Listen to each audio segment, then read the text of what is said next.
We're live. Nobody's here yet. Oh, I better pull it up.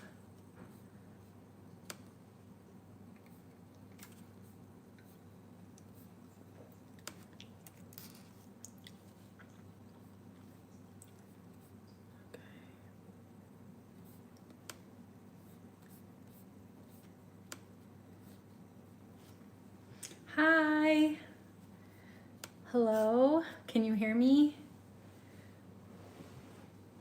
Hi. Oh, yay. Hi. It's going. Okay. I'm painting a planter today with my go-to, my paint of choice, nail polish. Is the audio okay? Or is it like really echoey or? Oh, good. I'm so glad. I got the new iPhone a few months ago. Well, kind of a lot of months ago. And the audio is so much better than my old one I had for like 5 or 6 years. So, how are you guys? It has been a while. When was the last time? I think it's been since like October, maybe November, since I went live. Time freaking flies, doesn't it? It's crazy. I don't know what I'm gonna put in it.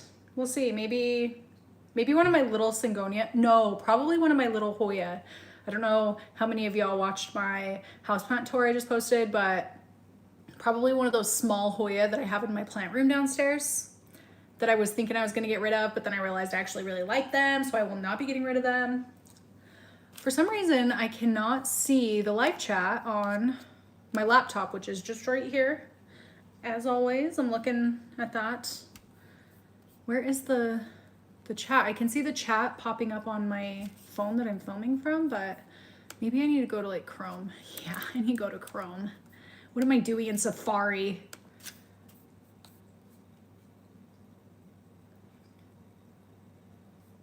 Hello, I'm so glad you could make it. Hi. Oh, I'm so relieved. I always get so nervous to go live that nobody's gonna join. And it'll just be me sitting here by myself. There we go.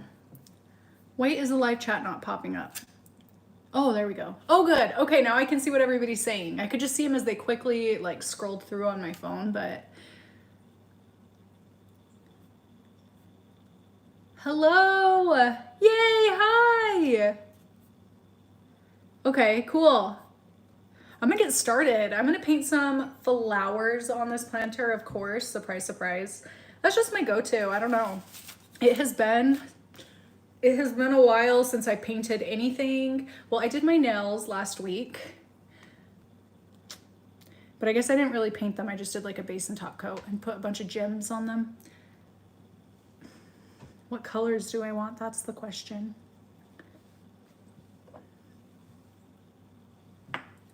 Should I like tilt you down so you can see what I'm doing a little better?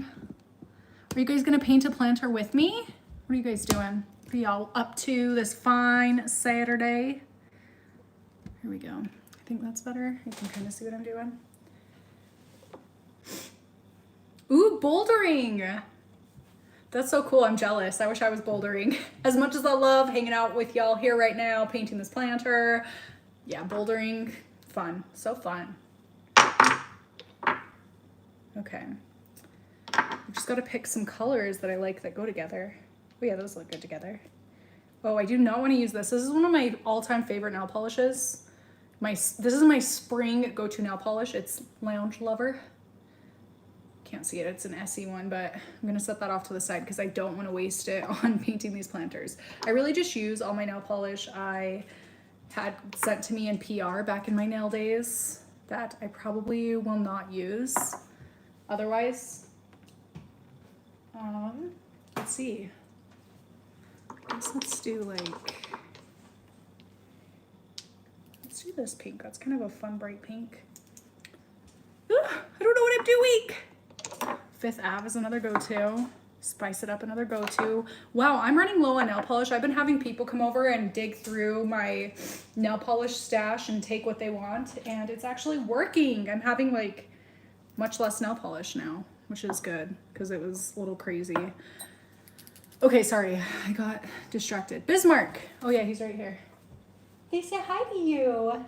They saw you back there. Yeah, you little wiggly boy. You can't come up though, I'm sorry. I think he says hi. He came over. Negative 25 degrees wind chill in southern Wisconsin tonight. That is crazy. I don't even know. Let me check. It's not that cold today. We do have a cold front rolling in this week. It's going to be like not that cold, but close to 0 degrees this week. It's been such a warm winter. Yeah, right now it's 28 degrees Fahrenheit, which is crazy. This is so warm for this time of year. I don't know. I think I'm gonna start with this one. Do those look good? Do those look good together? Oh yeah, they're like kind of the same tone. Oh yeah, much better than that. Yeah. Yeah, these are the two, I think. Yeah. Yep, uh-huh. Okay, now I'm gonna get started, actually.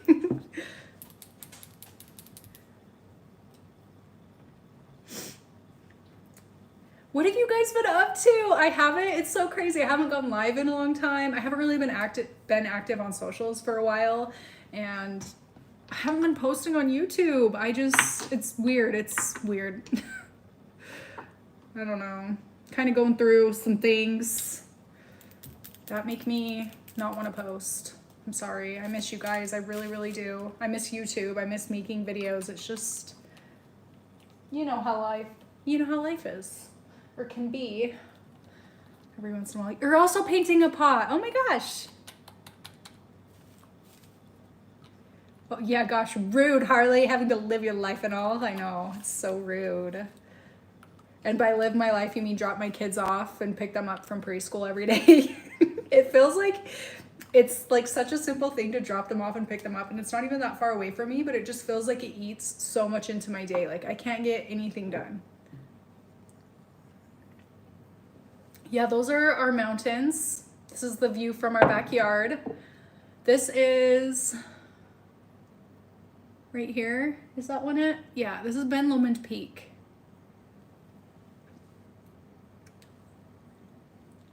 Yes, we're so glad to have snow. It's weird because on this side of the mountains, there's like no snow. I mean, it snowed a few times, but it seems like pretty much every day it's snowing up in the mountains. So hopefully it's not too brutal of a summer. Really nervous about a very drought summer because we have been having kind of a lot of those. Last year was a really, really wet year though, so maybe we're good. Maybe we have like a little bit of a store of water. Ah, I dropped my brush. Oh gosh, I'm injured, so it's really hard to bend down. My hip, I'm only 30. What's going on? Okay, let me lift my leg back up. Okay. I also live in the mountains, but the other side of the country, and those are beautiful. Oh my gosh, do your mountains look similar to ours, or like, are they like more hills, or like what?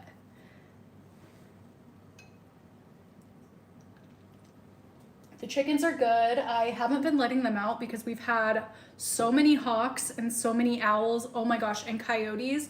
So you see this fence here? This white fence here.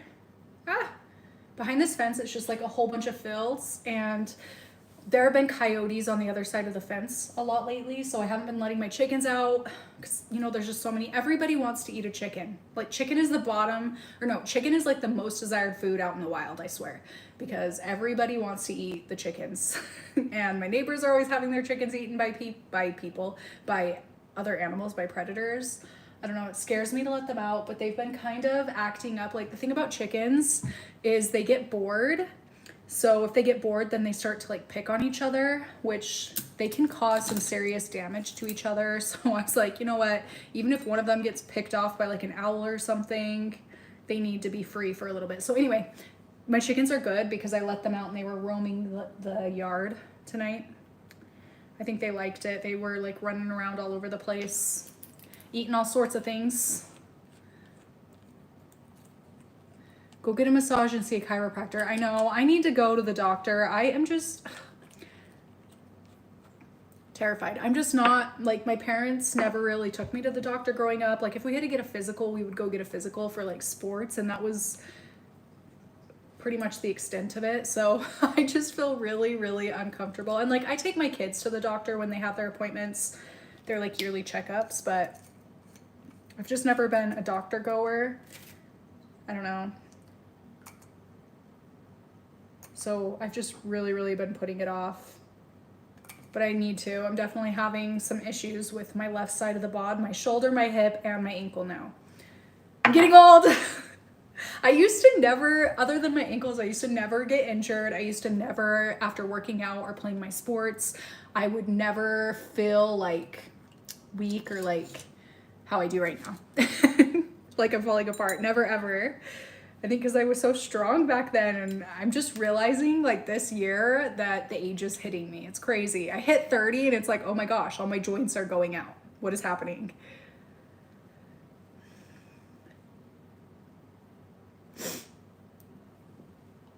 I'm sorry, I have a really hard time seeing this far away. Are you going to do a veggie garden this year? I kind of did this year, actually.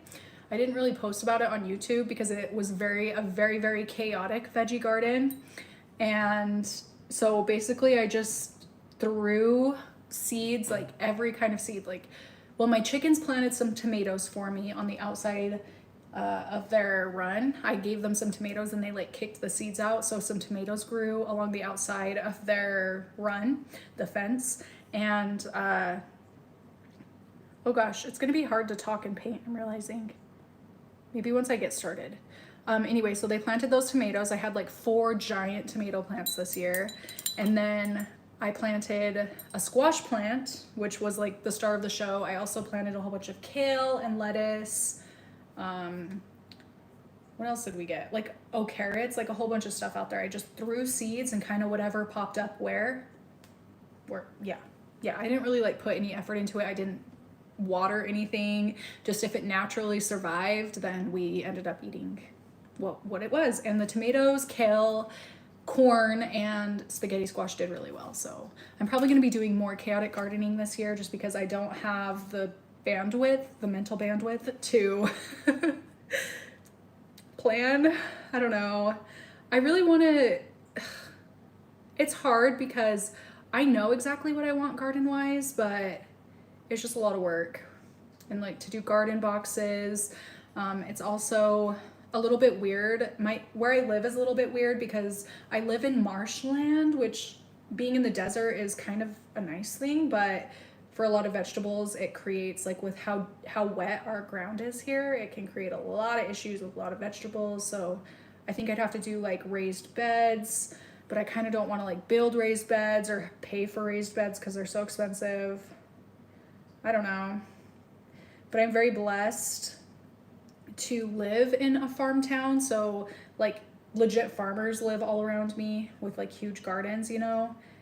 Huge gardens, huge farms. So I do have access to farm fresh produce. Like the farmers around here will sell it to the grocery store in town where we live, the small grocery store in town where we live. So I don't know, I don't feel like a whole lot of pressure to have my own garden because I do have access, like via my neighbors and then also the grocery store there. Okay, I'm painting like vines all over just so that there's some green and it's not just going to be like a whole bunch of flowers with no stems. Okay. I'm sorry, and also my nose is running. I don't think I'm sick. So if you guys are disgusted by me, sorry. I'm going to be wiping my nose on. Okay, probably half of you just clicked off actually now that I talk about it. I should go get a tissue. Nope, I'm live. I'm not leaving this spot. My kids are sleeping over at my parents tonight.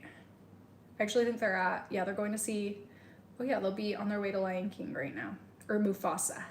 Mufasa.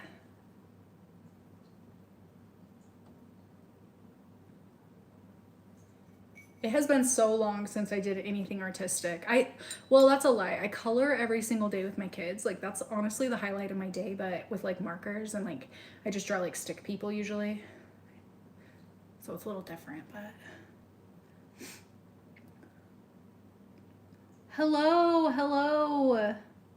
I'm really sad you didn't take part in the plant challenge. I know I really wanted to. It's just I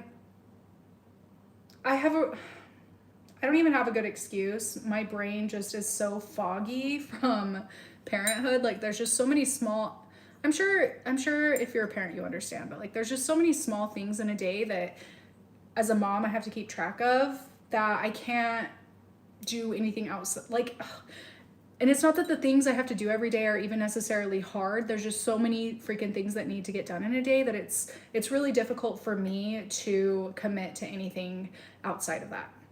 You know what I'm saying? So as much as I wish I could have done the plant challenge,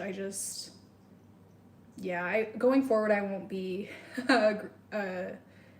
saying yes to anything like that because I know I can't keep my word and I don't want people to see me as a flake, which yeah, this time I was totally a flake. I could not. There were too many deaths in the family and I went on too many trips this year and I don't know, just like a lot of mental health stuff. Some traumatic things kind of happened this summer. So I think it was a blessing in disguise. It didn't end up working out last fall when Lee reached out to me. I need something to set this on for when I need to take a break to let it dry. You know what? I'll wait and do that. I'll make my leaves next. I've got all my brushes over here. These are my nail art brushes that I've collected over the years.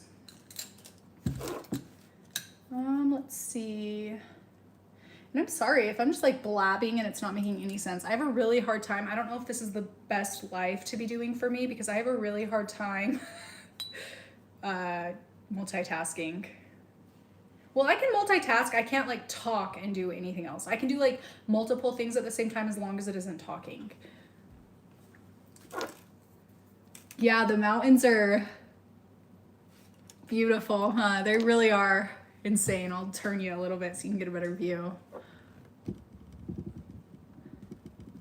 Sorry. Yeah. Oh, they really are. I feel so lucky to live where I do. It's crazy because when we bought this house, we had only ever seen it at night. So we didn't even know, it was like always pitch black when we came to walk through the house. So we didn't even know what our view was back here. And when we woke up here the first day we were moved in, the first morning, it was like the most magnificent thing I've ever seen. Yeah, I feel very lucky. Let me go grab something to set this on my hip. Ugh.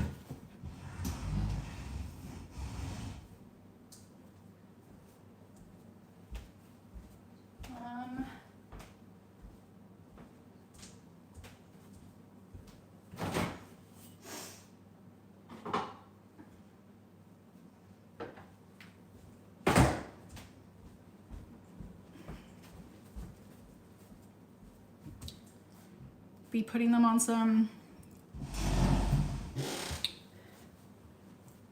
green olives with garlic. Actually, I might want to have one first. Oh no, where do I set this though? Whatever. We'll one-hand it. Okay.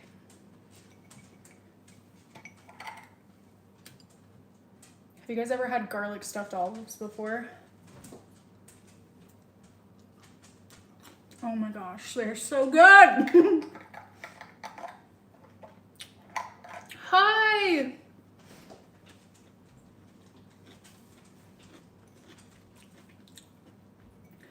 Ryan isn't here with me.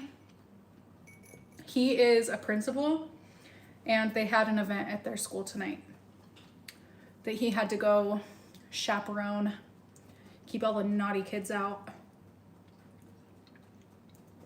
You don't like olives? What about green olives or black olives? I love olives and I love garlic.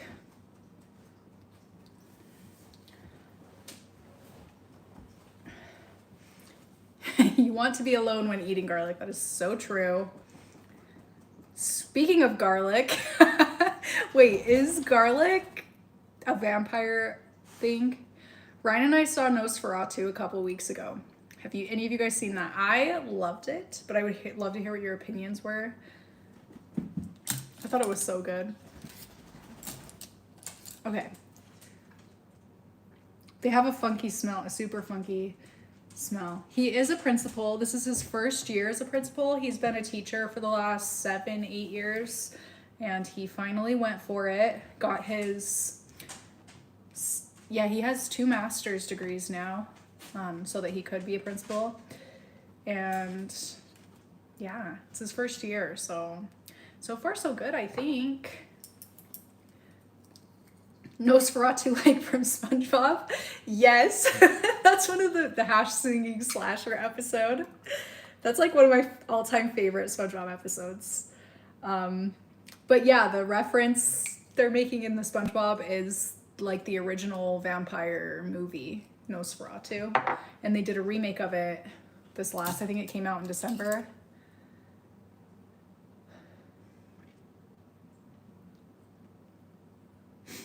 My parents are both teachers. I don't know. I went to school to be a teacher, and I dropped out in my 3rd year, so I feel you. I feel you. Not everybody is cut out to be a teacher, that's for sure. Slash slinging, hash bringing.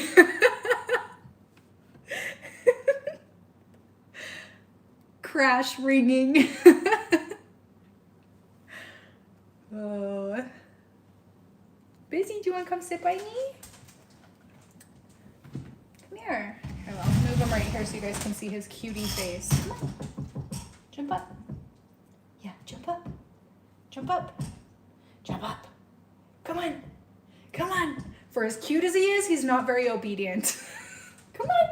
Come on. Come here. Come here. Come here. Come here. Come on. Come on. Come on. Jump up. Jump up. Up. Come on. He wants to jump up on my lap is the problem. Did I just drop some of this on me? No. Jump up. Jump up. Do you need help? Oh gosh, this hip. Performance anxiety. Come here. I'll lift you. Look, it's okay. I'll help you. Oh yeah, good boy. Good boy. Oh, look at that fluffy guy. Look at that fluffy guy. He was supposed to have a haircut last week, and then me and my mom went ice skating instead. She's a dog groomer.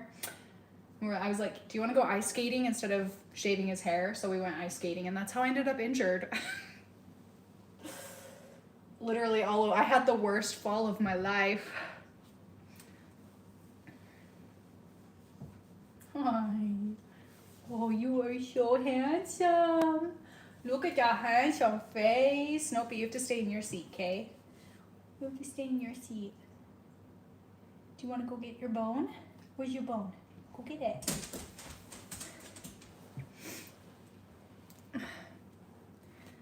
Okay, now I really need to get to painting this or I'm never going to get it done. I'm so jealous of anybody with curly hair. And he is a very curly boy. Very, very curly boy. I don't know what brush to use. Like I said, it has been so long since I painted any designs on my nails, so I don't even know, remember what brush I should use for what. There's a strategy to it for sure, but I cannot remember. Do you guys want to hear a funny story about this nail art brush?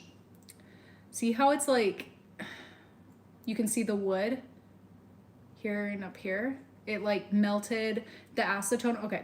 I used to do nails at Fashion Week, and I brought these were the brushes I brought in my kit. Well, a few of them, and this is one of them. I was painting, oh gosh, this is actually really embarrassing. I was painting Kendall Jenner's toenails at Alexander Wang in 2016, 17? What year was it? I can't remember, but it was the last Alexander Wang Fashion Week show ever. And I was painting freaking Kendall Jenner's toenails, and they gave me this weird pump acetone dispenser thing, you had to pump it, and it was the first time I'd ever used a dispenser like that. And I was pushing on the thing, and I didn't realize that this part of the brush was getting in the acetone, and when I was painting her nails, the paint off the dark brown, black looking paint off of this was like rubbing off on her toes. And I was painting, I don't have the nail polish with me. Oh, actually, was it this one? It was actually this one. That's funny. Topless and barefoot. This is the color I was painting on her toes, the exact one I used. And like, see that stark contrast? It took me forever to do her damn toes because this was dripping all over the nail polish and I had to like clean it up and then like start fresh. It was really, actually really embarrassing. So I never went back to Fashion Week after that. But yeah, that's the story. That's the long-winded story of why my brush looks like this.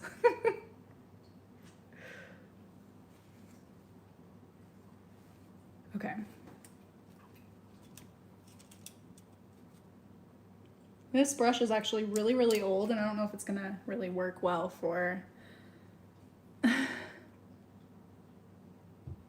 whatever. The thing is, as long as I keep it uniform and like do the same thing, keep the same brush on all of them, the same pressure, I think it'll be fine. Even if the leaves aren't exactly how I envision them in my head, it's fine. It's fine. We'll make it work. It's definitely like a trust the process kind of thing.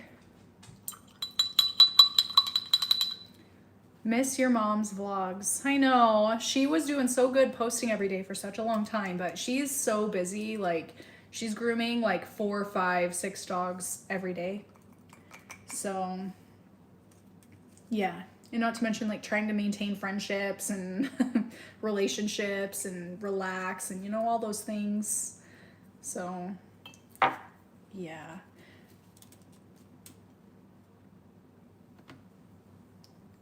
She has the boys tonight.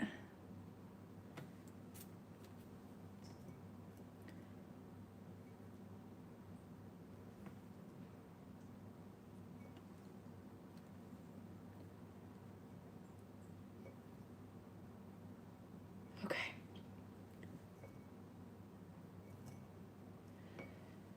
I promise you guys this will turn out looking good. You just gotta trust me. Trust me with this one, okay? It starts out a little rough, but as we add layers, it'll start looking really cute, I promise. One vine done. I lost my cocker on the day before New Year's. She was the oh, I'm so sorry. Oh, I am so sorry. There is nothing, seriously nothing like losing a fur baby. There's not. I really, really feel for you. And they're the best dogs. Well, they're like kind of weird dogs, but in a really awesome way, you know, like with their little individual their personalities are so unique from other breeds. Oh, I'm so sorry.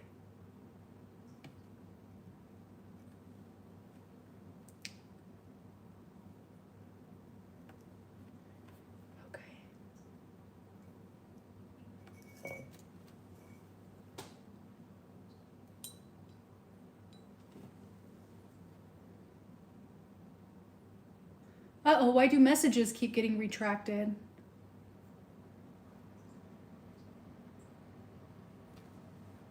I don't even know what that means or why that happens. What should we talk about? Anybody got some ideas for me?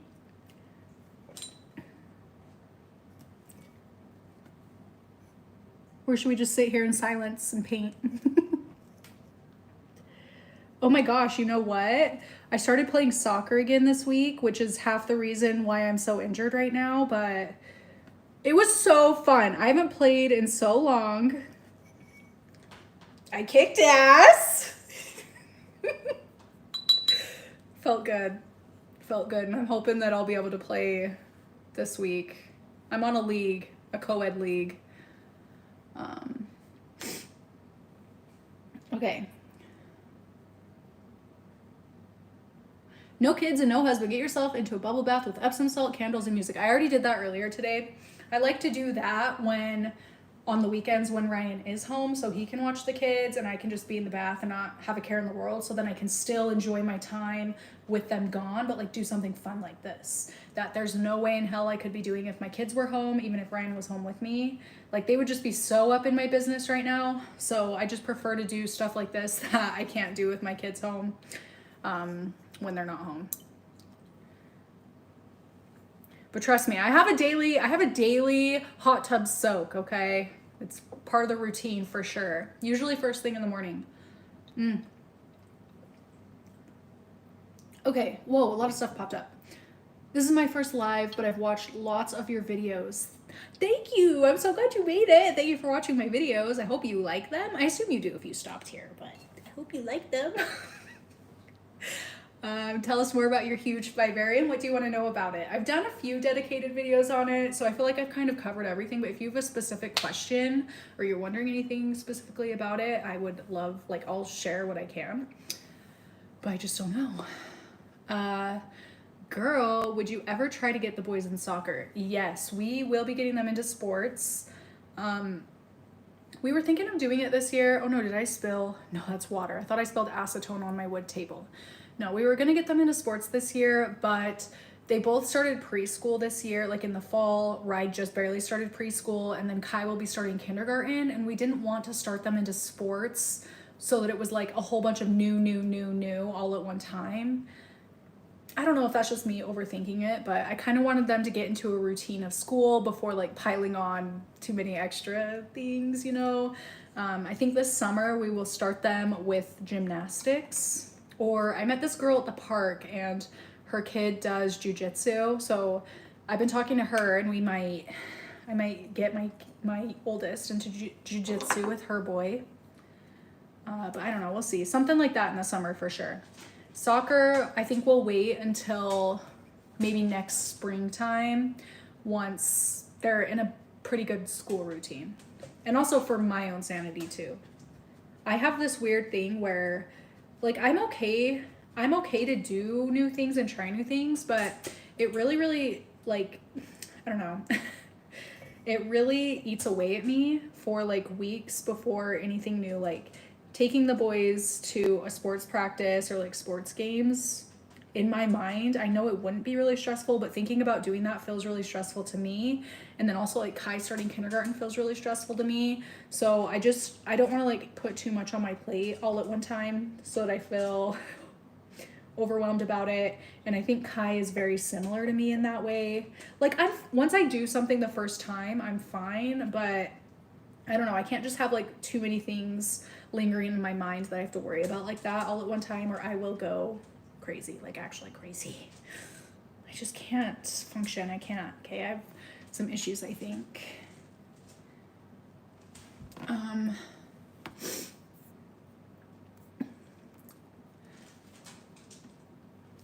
Are you done potty training? Yes, we are done potty training, fortunately. Well, I actually prefer diapers because we are potty trained, but like, nope, they're not perfect by any means, especially Rai. He's freshly 3. I don't know, the aim is just a little off, let's just say that. So like it kind of, as nice as it is, it also kind of sucks because I am scrubbing toilets every other day, minimum every other day, sometimes every day. So that part sucks. But it is nice to not be wasting diapers and like wipes and all of that.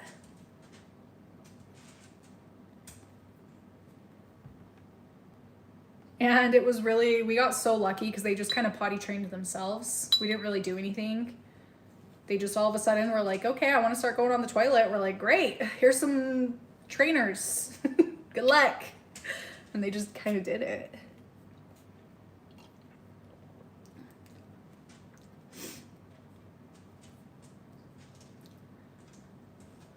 I do like when they sneak in videos of it. They want to start filming their own soon. Yes, we actually, Kai asked Santa for a camera this year, so Santa brought him one, and he has been making little like vlogs. Like I don't know, he doesn't watch YouTube. I mean, we watch like Danny Go, but that's it. But he doesn't watch YouTube. I guess he sees me working sometimes, so he'll walk around with his camera and like talk to it. he makes like little vlogs, which is really cute. And I'm so glad one day it'll be so fun to look back and watch his little vlogs. But yeah, he definitely wants to make his own videos.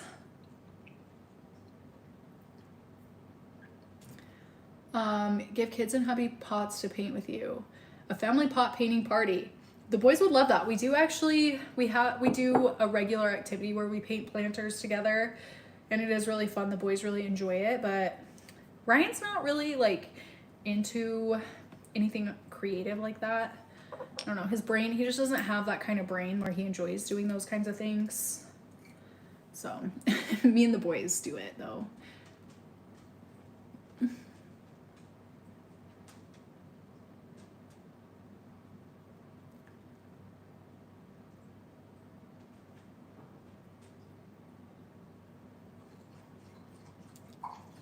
Plans for your YouTube channel this year. My plans for my YouTube channel this year.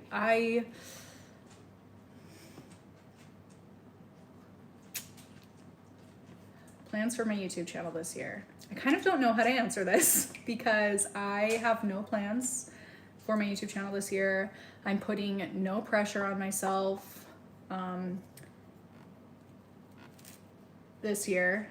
It has been my full-time job for almost 6 years now, and I've been, even through like pregnancies and postpartums and stuff, and like, you know, all the in-betweens that life throws, like I have stayed very consistent, and more often than not, I posted 2 times a week through it all. So, I mean, not all of it, but like pretty consistently, I posted 2 times a week.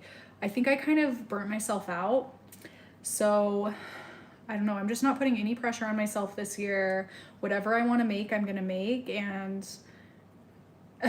saying that is one thing, but I don't know, it feels scary. So I just don't know. I don't know. I don't have any plans for my channel this year. I'm just going to, if I want to post something, I'm going to post something. Even if it's outside of plants, I'm going to post it. But it's just, I don't know. I'm just in a weird place right now, okay? If I'm being honest with you, I'm in a weird place right now.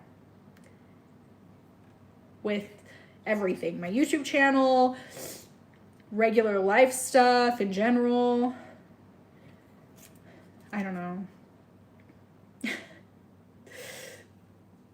That it doesn't really answer your question about what my plans are for this year. But it's complicated.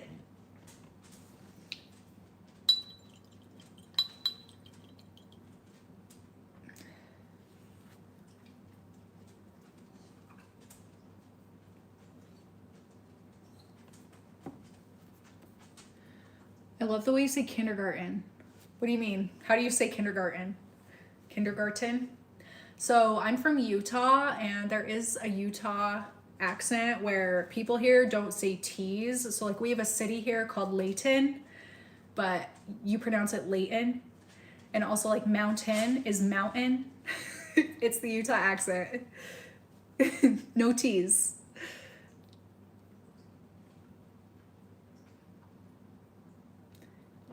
Do your kids know / understand that you're kind of like famous? No. No. That's funny. I don't know. I don't think so. I don't really acknowledge, I don't acknowledge that, so I don't think that they would know, you know? I don't really understand that, so I don't think they would understand that. If that makes sense. Are you done having kids? Or, ooh, do you guys want the tea?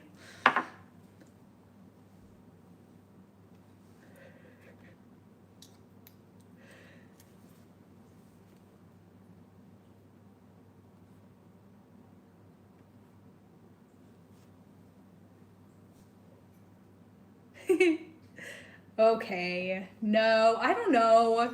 I had baby tea. Do we want the baby tea?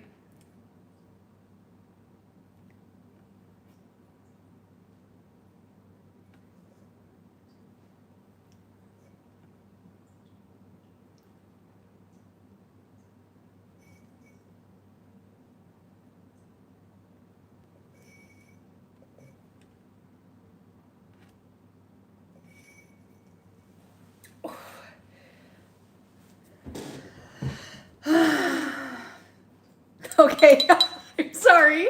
I'm sorry. No, I am not pregnant. But, okay, whoa. I'm so sorry. I guess I was teasing you a little bit, but I don't know. I'm not pregnant. Okay, I'm not pregnant. But let's just say there is a timeline. Should I tell you my timeline? There is timeline. I have dates. It is all mapped out. My calendar is full this year. Let's just say that. Do you need to go outside? What do you need? Why are you crying? Do you want a treat? Let's give the boy a treat.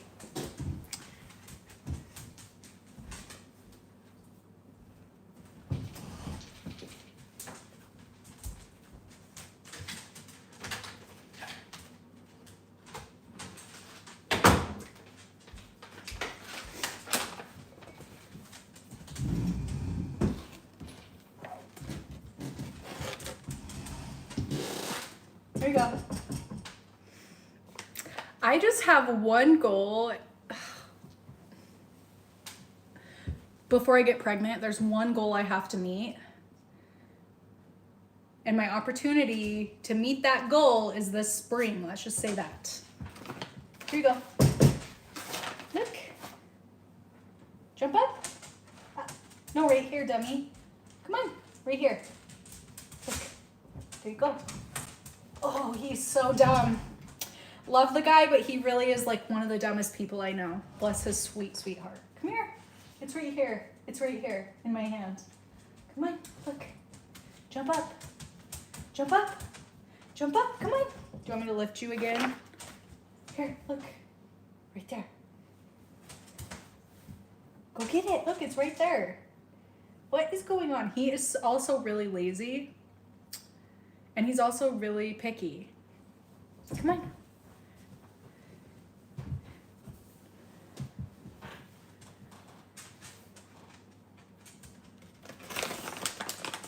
I am not trying to get on Survivor again. I don't like Survivor anymore. The new 3-4 seasons I don't like at all. What was the last season I watched? I can't even remember, but it's gone really downhill.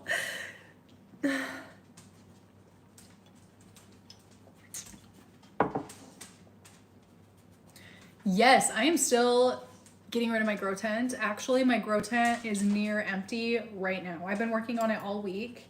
Almost empty. I still have some work to do on it for sure to get it completely cleared out and taken down, but yeah, it's pretty empty. There's only a few trays of plants left in there. Bismarck is tapping around because he's too... Are you kidding me? Jump up. Look, it's right here. Jump up. Oh no. You're making this so complicated. Here, look, go stand back here. Show them your talents. Look, here. Catch it in your mouth. He missed. Here, ready? Okay, that was a bad throw.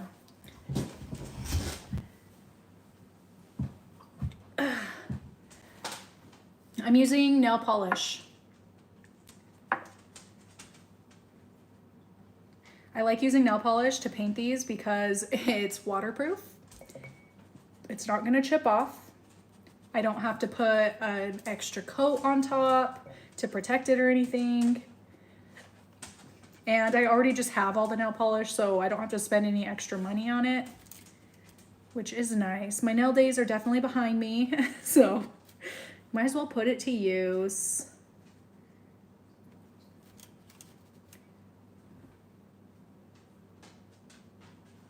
I'm definitely hoping for a girl, but like also I don't know.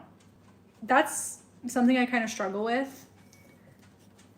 I think I'm gonna definitely, if it ever comes about, I will definitely do a video talking about it. And I'll go through everything in my brain about my third pregnancy. Because I have a lot of thoughts, I do. And especially with my hopes of it being a girl.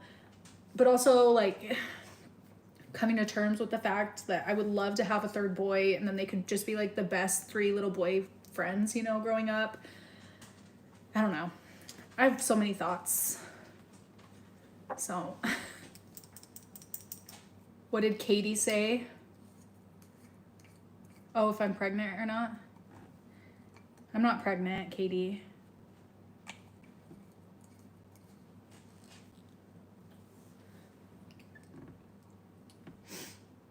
Hey, Catherine, congrats on your plant job. That's so fun. I'm so jealous.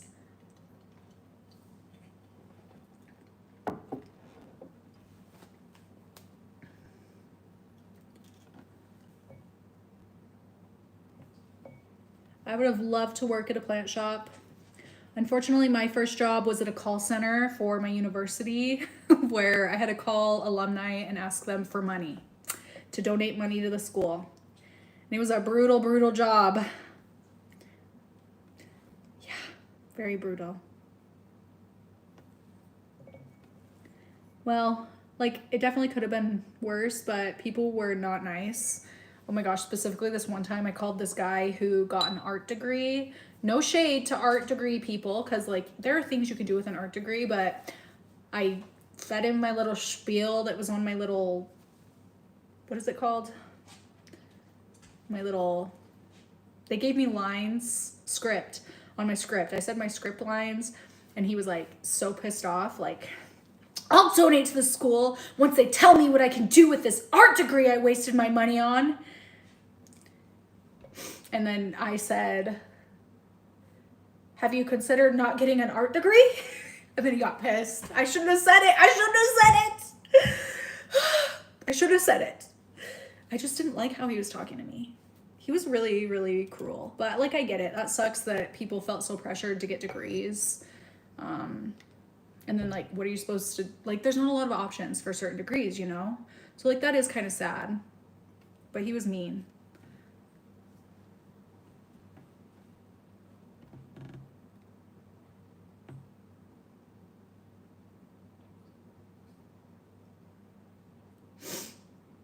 What's something positive that happened today?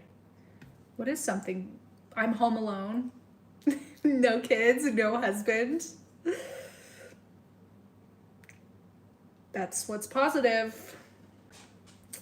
I think that's positive. I mean, I like the guys. I do. I just need, I'm a loner. I'm very a loner. Like, I need my alone time. So, the other positive thing, I got to sleep in until 8. That's a good positive thing. I didn't have to make any meals today. That's another positive thing. I was, for this live, considering making mine and Ryan's meal preps for the week, but then I decided to paint this planter instead. I thought it would have been fun. The olives are so good. It's like, I have such a hard time controlling myself around them. I should have picked another jar to hold my planter up because they're so good. I'm salivating. I already had one. I'll have another one in a little bit.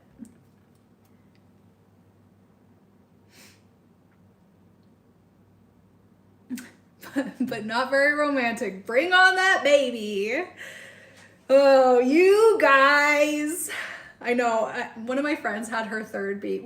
We have kids the same age, and she just had her third baby, who's a girl. She's trying to talk me into it so hard, and I'm like, misery loves company.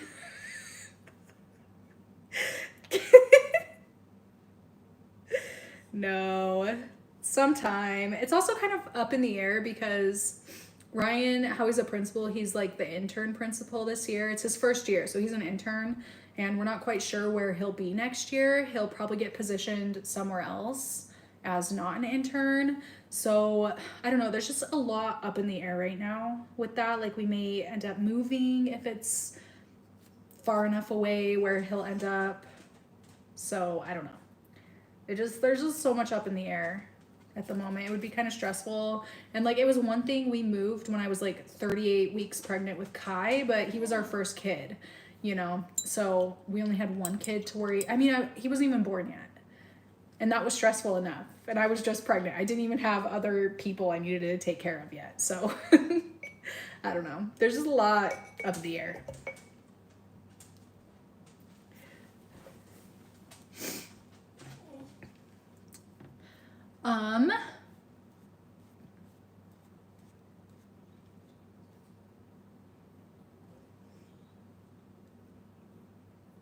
Do you find that after doing videos for so long that you run out of ideas, especially with so much going on in life to distract you? Yes.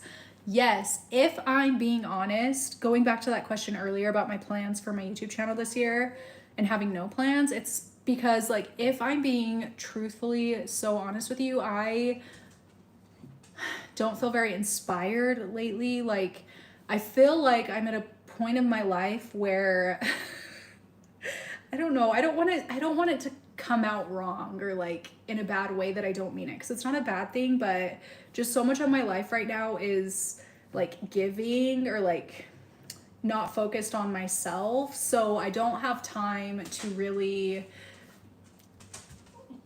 have like passions for things or like that sounds so depressing, and it's not depressing. I don't feel inspired by very much anymore. I really don't. And I just think it's like the stage of life, parenthood that I'm in, where my kids are so reliant on me. I need you to stop whining. Do you need to go outside? Nope, I don't have any more. It's all gone. No more. No more. And my third kid actually is right here. Well, he's actually my first. Well, actually, he's my third. Yeah. Tungu, Axel, Bismarck, Kaiser, Reiner. He's my third. And he's a whiny. He's like the pickiest freaking. He needs more than my kids. He's so picky about his food. He will only eat very specific ingredients in his food. He's allergic to gluten. Yeah, dogs can be allergic to gluten. He has like intolerances to a whole bunch of different foods. Like his skin will get really itchy. His ears will get really itchy. It's really hard to handle Bismarck. And that's just Bismarck, like, let alone my two kids and all of my plants and my chickens and my husband, you know, and myself. Like, yeah, I just don't have time to feel inspired by anything and, like, have fresh ideas, if that makes sense. Yeah, and being a mom, that's the thing. That's the thing. I'm sure being a boy mom makes you feel like you aren't you anymore. That is so true. Like, I don't know who I am at the moment anymore. And as far as content creation goes, like, I don't have time to figure out who I am anymore, so I don't know how I want to, like, how I feel comfortable.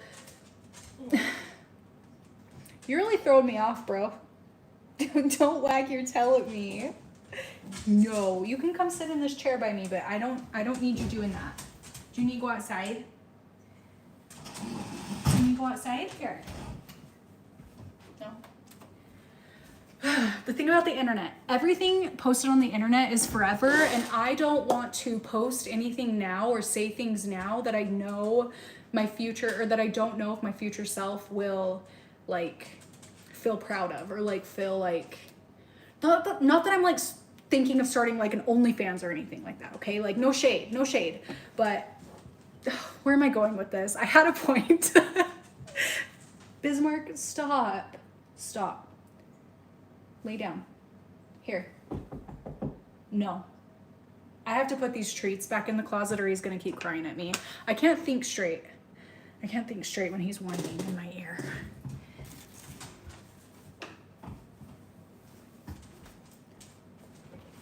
Ow! Oh shit! Ow!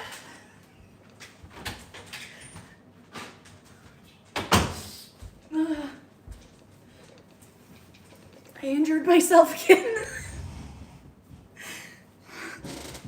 I fell on my hip. I hit my hip on the counter where it's already injured. Okay. Yes, I'm okay. Sorry. False alarm. Sorry, I'm okay. I just fell onto the ground. My hip hit the counter, the corner of the counter.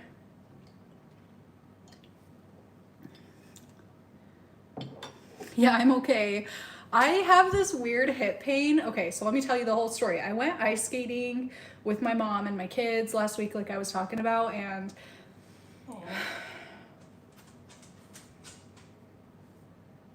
No. No. Stop. Go lay down. Go get your bone. Where's your bone? Go get your bone.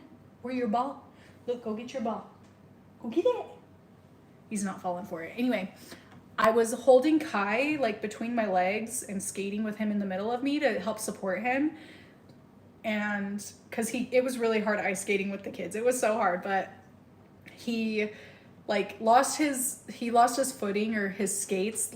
I don't know, they kicked out and it like took my leg, kicked my skate out from under me. So when we fell, I fell with I was holding his hand right here. I fell with this arm in the back of me like this, and his ice skate was up in my back. It hit me right here, his ice skate, and I landed on his ice skate like with this on my back, feet in the air, arm behind my back. I just have a whole bunch of injuries from ice skating. It's kind of pathetic. And then, so that was on a Friday. This last Wednesday, I started a co-ed soccer league. It was my very first time playing with this team. I've never played with them before, so it was really scary. Anyway, it was 2 games, and I hurt my injuries more because I can't control myself. If I see a soccer ball, I just have to get the soccer ball even if I'm hurt. So I made it way worse on myself, and now I just hit myself on the counter. Just not spatially aware, I guess. Do you feel pressured to do mostly plant content on here? Because I'd love to see vlogs or day in the life videos from you, even if they are super boring. I'm just from a mom to another, it's nice to see. I have thought about doing that, but I don't know if it's just me because it's the life I live every day, but it does feel very monotonous, very boring. I'm doing the same thing every single day, same time of the day, every single day. So I don't know. I would like to do that. I think definitely more toward the summertime when I'm taking my kids camping every weekend. Like I definitely want to start doing videos of our adventures because we do go on adventures. Like I get to see a lot of really cool, we have so many cool national parks. Utah is beautiful, like so beautiful. There's so many sights to see. And pretty much every weekend in the summer we go camping. Ryan doesn't camp, so it's really just me and the kids, sometimes my sister. I definitely want to do videos when we do stuff like that and like bring you along with us when I feel like it's more exciting or something that I feel super passionate about. But it also comes back to the trying to do everything, like all the prep work, all of the packing, all of the unloading, tent setting up, all of that kind of thing, cooking the food, starting the fires, watching my kids while doing all of this, and then also trying to like man a camera. It just feels like a lot, and then my brain gets really jumbled, and then I'm like, oh, nobody's actually interested in this anyway. I'm just like not gonna do it, you know? I don't know if that makes sense. I hope you don't take this the wrong way, but do you ever consider you may have ADHD? Definitely. I definitely have. I'm not like diagnosed or anything, but I have had that thought a lot. There's definitely something. Like, yeah. Yeah, and I get that comment a lot. So, I don't know.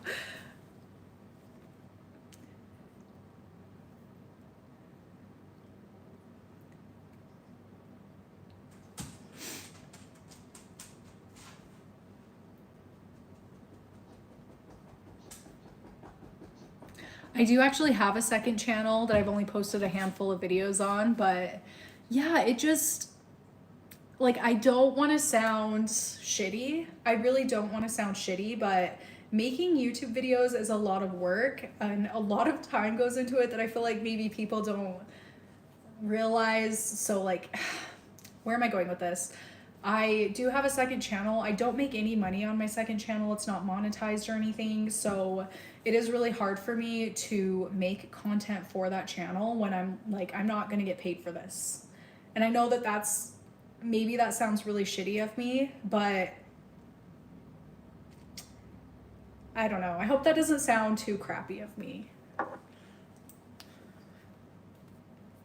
Maybe I lost a bunch of you with that one. Thank you for stopping by. Thank you. I'm so happy to have you on my live. And I have invested a lot into my like filming equipment my editing software, you know, all that kind of stuff. So it is something where I like feel like if I'm making content, I need to be making that money back that I've invested into it, you know. It's probably stupid. It's probably stupid because when I started my channel, I made $0. So I don't really understand my logic, but that's just how it feels. So then it makes it hard to do that on my second channel.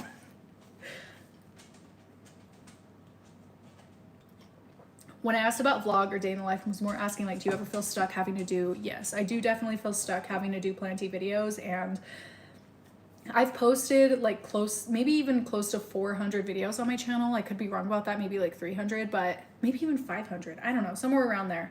And my methods and practices and routines for my plant care hasn't really changed much. Like I still use all the same products I've talked about in videos.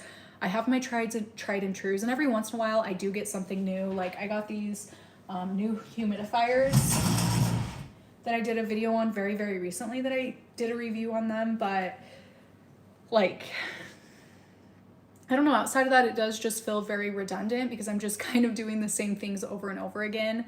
And I'm at a stage in life where I cannot be adding, or I don't even really want to add new plants into my collection. So even the plants that I show in my plant care videos aren't changing, and it does just feel very redundant. And I don't just want to like fill my channel with redundancy, you know? So I don't know.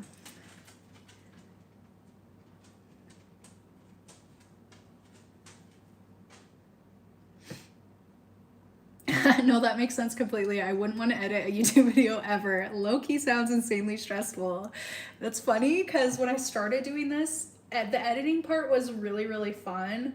As I've done it more and more, like the more and more I've had to look at my own face and hear my own voice, I like can't stand it. I get so sick of myself, and then I live as myself. So it just is like, it's kind of a lot. It's kind of a lot of myself. That's the only thing that's what's really stressful about it. And then also like trying to edit and remember all because I use Premiere Pro, so there's like keyboard things, like trying to remember all those things when my kids are like asking me a million questions in my ears makes me a little crazy. Do the sponsors pressure you a hell of a lot? Sometimes. What happened there? Oh, that kind of hurts. I do get a lot. I know I kind of post a lot of sponsors. I do, but like I do say no. I would say I say no to like 90% of sponsorship opportunities I get, or companies that reach out. I do say no. I would maybe 80-90% of them I say no to, somewhere around there.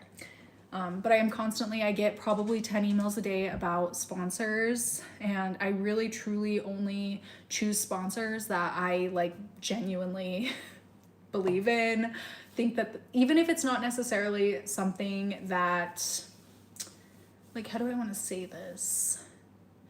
Even if it's not something that I've been using already, which oftentimes they are, like Ritual, Mudwater, AG1. I'm considering accepting an AG1 sponsorship, but it is something I've been using for a long time. Those kinds of things, easy yes. I'll also sometimes say yes to a new company, even if I haven't used them in the past. If it's something that I know, if I saw an advertisement for them, I'd be like, oh, hell yeah, I believe in that. I want to use that. So like an example, there's this one called Wild Grain that I would love. Like we're kind of working out the details. I would love to work with them, but I haven't used them in the past. But it is something that I think is a really good product or service. I don't know. I'm like saying way too many words. I'm so sorry. I'm so sorry. Haven't seen your mom in a bit. Are things all good with her? Yeah, she's good. She was here today to pick up the boys. They are currently at a movie. She's good. I think she's just busy. Very, very busy. Her dog grooming business is booming, so she just doesn't have a lot of time for editing. And I know, like, back to the making money on YouTube thing, she really wasn't doing it for the money, but it is a lot of time, and I think sometimes it can get to a point where it doesn't maybe feel worth the time. I'm totally putting those words in her mouth. She has never said that to me. That's just me assuming. I don't know if she'll come back to the YouTube thing, but her grooming business is just kind of taking all of her time right now.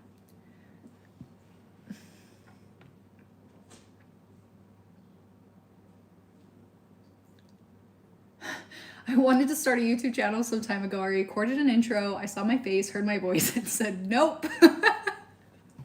I so relate to that, you guys. I have so many videos on my computer right now that I've like fully edited, filmed, edited. I could post them tomorrow, and I just cannot get myself to do it. Some days I just cannot get myself to do it. Because, yeah, nope. I look at myself in that video and I'm like, nope. Nope.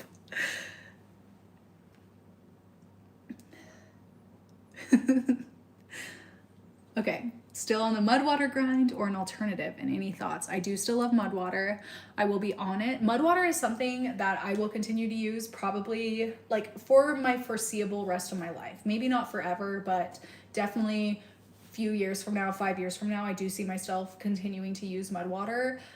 It is more of my like summer go-to. I don't know if I'm in like my hibernation time or what, but I do just want my lattes, only my coffee lattes in the winter to keep me going. But in the summertime, yeah, mud water is my go-to. First thing in the morning, mud water. Mud water. I love mud water, and I truly, truly believe in mud water.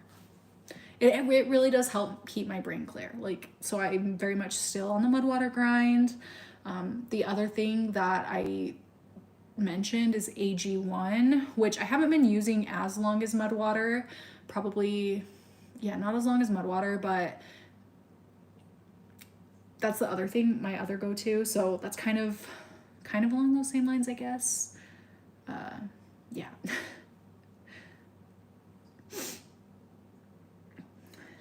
Aren't you trying when they're in school full time? I thought you said that before, or in a couple years. Referring to what, Haley? Like what when they're in school? Trying what? Good night. 1:30. Go to sleep. Good night. Have the best dreams ever. Don't let the mealybugs bite. Bye. I meant. Bye. Night night.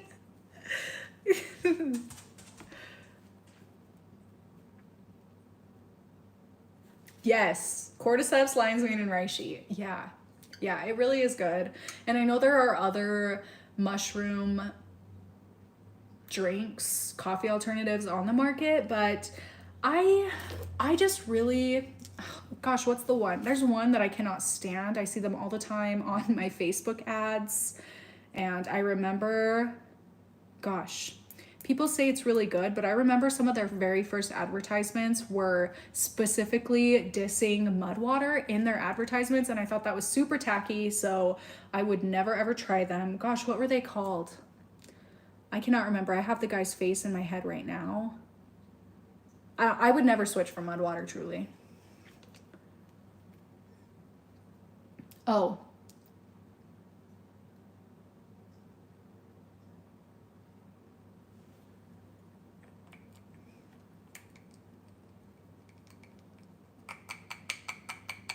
Gosh, what is it called? I need to get painting. I haven't painted in a minute, you guys. I'm just blabbing away. Blabbing away. I cannot get myself to stop. Sorry. I just...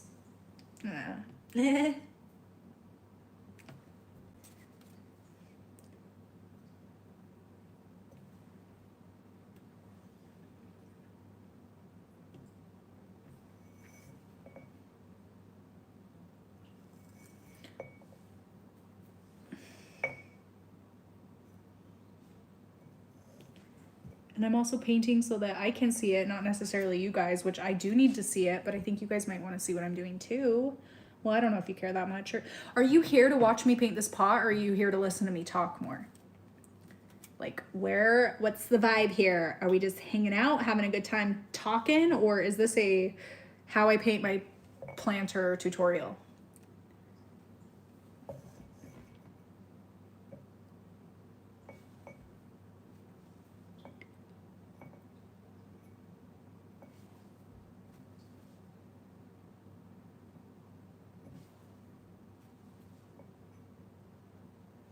Okay, how we're talking about YouTube a lot, I had another thought about an issue I have with doing YouTube as my job for so long that has kind of led me, honestly, truthfully, to not post as much. And it is that I feel very uncomfortable with YouTube being my job. I don't feel like, well, I feel like, how am I surviving doing something this dumb? Like, I don't contribute to society. There are freaking firefighters, there are policemen, there are teachers, there are doctors and nurses, and all these people who make a difference in the world. And I'm like just doing this. That's That's embarrassing to me. I kind of don't feel proud of it a little bit. If I'm being honest, okay, so that's A. B, I don't like something that something that's kind of started, okay. I don't want to say this. Kind of an ongoing issue with the whole YouTube content creation thing is, no matter what, people are going to, once they know that you have a YouTube channel, people in your life or people that know you, once they hear about your YouTube channel, they're going to go watch your YouTube channel. So people in your real life will see it. And that's something that I was kind of okay with in the beginning. And I mean, I'm like still okay with it. I'm still doing it. Obviously, we're live right now chatting because I do think it's fun, but it also has kind of gotten to a point where when I'm like, let me give you a few examples. 4th of July this summer, there was some drama on my street, okay? One of my neighbors was lighting fireworks until 2 a.m. They lit like $10,000 worth of fireworks. They do it every year. They don't clean up after themselves. So all of the neighborhood's yards are just covered in firework trash, okay? It's like a whole big thing every year. Anyway, this year we went out there July 5th to clean up all of our yards. All of our neighbors were outside cleaning up their yards, and 2 neighbors came over and they're like, "Oh my gosh, you're the plant girl." And I'm like not in a bra. My teeth aren't brushed. I don't know, I just felt very exposed in that moment. They were so nice. But it just makes me feel very exposed. And like, they had watched my YouTube channel, and I feel like I try to be very honest and open and vulnerable on YouTube. So then when people that I don't, like, I've never met them before, they were like from down the street around the corner. When people approach me like that, it kind of scares me a little bit because I feel like they know maybe so much about me, or like they have this preconceived notion of me based on my YouTube channel, and I know nothing about them. And it kind of scares me a lot. I don't know, it really scares me. Also, like, when I get introduced to new people, like friends of friends or coworkers of Ryan, often the very, very first thing they'll say to me is, "Oh, me and my wife," or like, "Me and my husband watched all of your YouTube channels," or "We watch your YouTube videos. We hear your voice all the time." And that like kind of scares me. It scares me. It scares me. Like, it's so nice of people to take the time to watch my channel, but it makes me a little uncomfortable. Makes me a little uncomfortable. I'm going too much into it.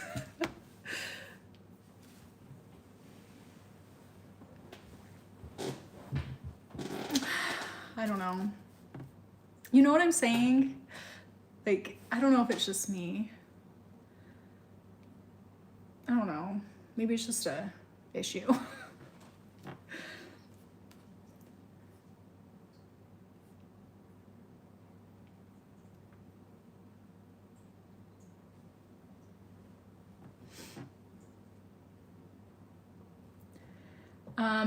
Do you think at some point you're going to go back to work and continue YouTube as a hobby? I have considered it.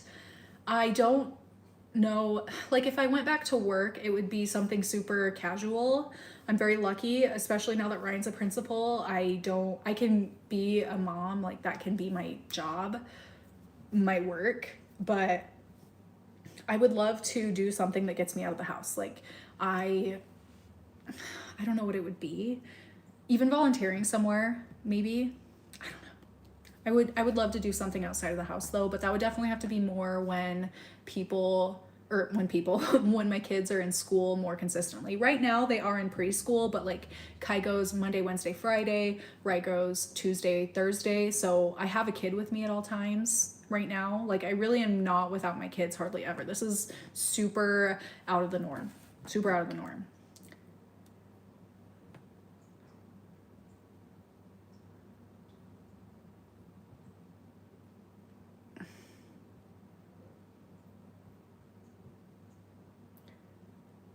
Parasocial people are a little freaky. Yeah, there should be a clear mental line between watching you on YouTube and thinking that confrontation is acceptable. And it's like not confrontation. Like I know people mean it in the most loving, like supportive way most of the time. Most of the time. But it just is a little bit scary when I don't know. It's like I know that you this is so gonna sound so weird. I know you all are people and I am talking to people right now, but if like if this many people were sitting in a room with me at this exact moment, it would feel a lot different and I wouldn't feel as comfortable. So like a lot of the times when people approach me like that is like as excited as I am that people are watching my YouTube videos and like that I feel like I'm a very shy person, It takes me a while. It takes me a while to warm up to people. Not even in like a mean way, because I don't think I'm mean. I'm just very shy and very timid, and it's hard for me to open up. I feel like I've been hurt by people, so it's hard for me to open up like that. And so my fear with saying all of that is when people approach me like that, it does make me kind of pull into myself a little bit more.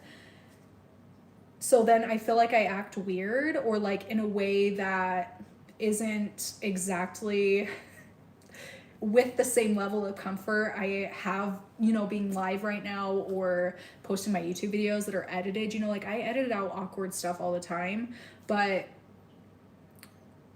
so then I feel like people think that I'm being fake and it just like spirals in my mind, and I don't even know if they really feel like that, but it's just all in my head. So then I act weird. So then I feel like when people meet me, they think I'm weird, and I don't know, maybe I'm just really self-conscious.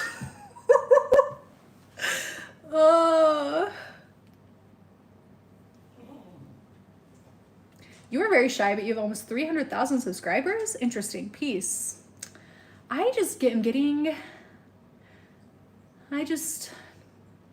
don't know. Like, this is who I am. It's just hard. I don't often feel comfortable enough to express myself how I really am. You know what I'm saying? I guess that's what it comes down to.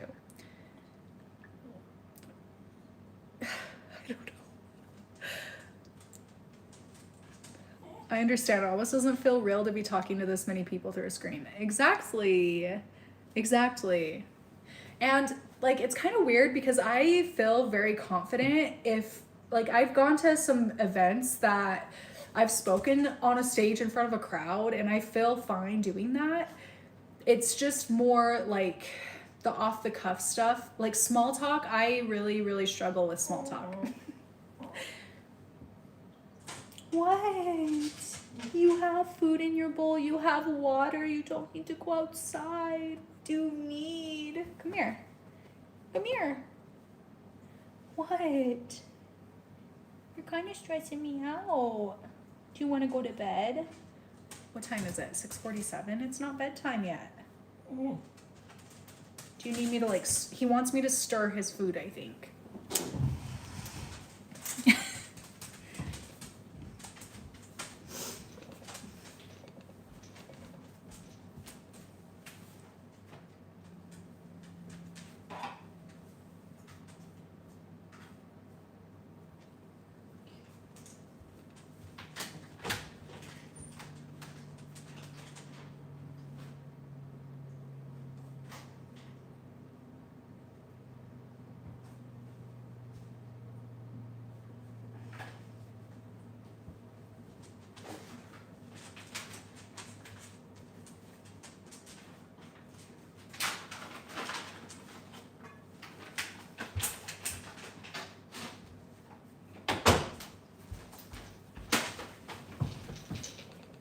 I'll be right back, one sec.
Sorry, I wanted to go turn off all my lights.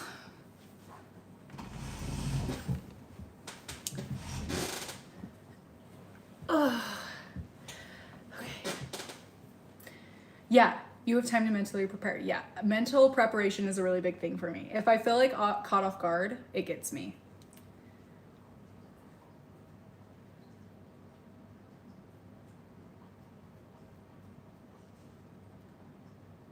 And small talk, I'm so bad at small talk. So, like, I can meet new people, but in very specific settings. Like, I don't want anything that feels too intimate. Like, if Ryan and I are meeting, if I'm like meeting one of Ryan's wives, we're like gonna go do a double date or something, I want it to be in a scenario where there's not pressure to just like look at each other and talk, because then my mind like spirals and I panic and I don't know what to say. But like, you know, doing an activity, like even just going on a walk at a park just feels so mentally manageable to me. It's just those like one-on-one feeling pressure to talk situations that I have a hard time with.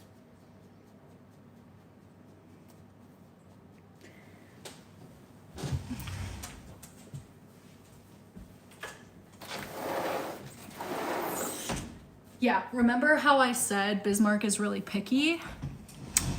Perfect example of that. If his food sits for too long, he wants me to stir it.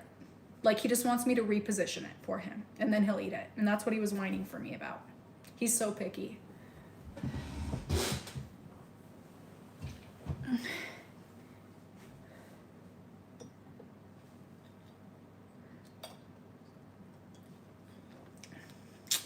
And I know, I'm the one that raised him this way. I did this to myself. No, he's always been a weird dog. I got him from my mom, one of the litters my mom had, and he always, like, I should have known. He was always a little weird. Like, one of my hobbies, I don't know if I've ever like talked about it here, is taking pictures of animals, pets specifically. And I used to do a lot of pet photography. Yeah, I know, so random, but I would take pictures for my mom's litters. Anyway, I looked back, and in all of the pictures of Bismarck's litter that he came from, he was always like not playing with the other puppies. He was just like sitting back in the background watching them. I should have known that he was weird. No, I love that about him, but I don't know. I should have known. And now I'm stuck stirring his food 5-6 times a day. Because I chose the weird dog.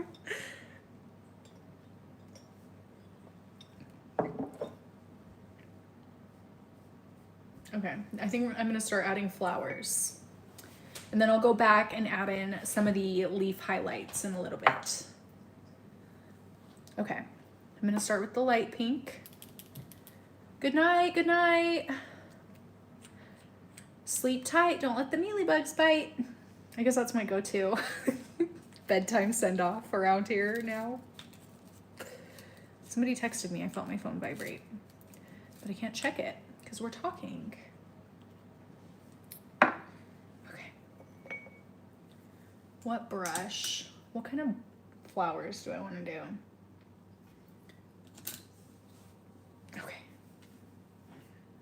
I completely get where you're coming from. I'll be 34 next month, and I've been very shy since I was a child. I have very bad social anxiety as well, and people never believe I do. It's so weird because sometimes, like, it's so easy to mask it, but then in other situations, it's, like, impossible. Right? I don't know. And I think that's something that's just so different individual to individual that sometimes it's hard for people with even social anxiety to believe, because it's, like, not how their anxiety operates, or I don't know.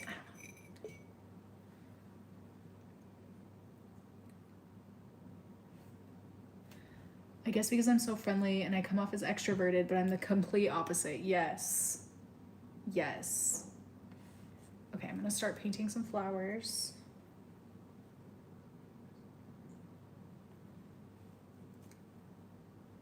Also, I saw a comment earlier about how salty these are. It's what I like about them. I forget what it's called. My grandpa has this thing where his body can't absorb salt.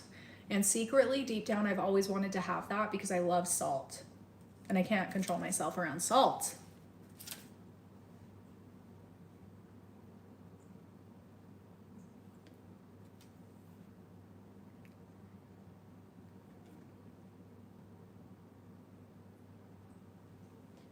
Oh, homeboy's back. Move my chair so you can see him.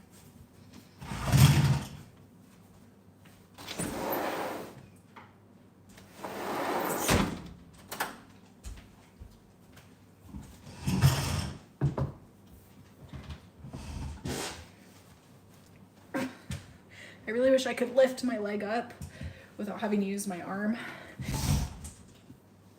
Yes, I'm using nail polish.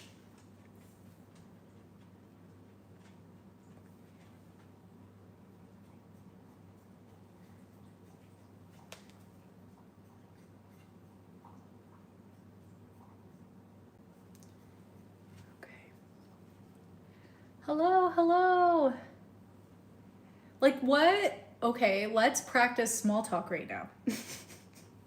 What do you say in the small talk setting? Like, say we just sat down at a freaking pizza place. We're waiting for our food. This is what it feels like. Say something. You know? And I don't feel uncomfortable with silence, but I think other people do. I don't know if they actually do. So then I feel like pressure to say something, you know. Ah, it's been chilly, eh? And then what do I say back? I don't know.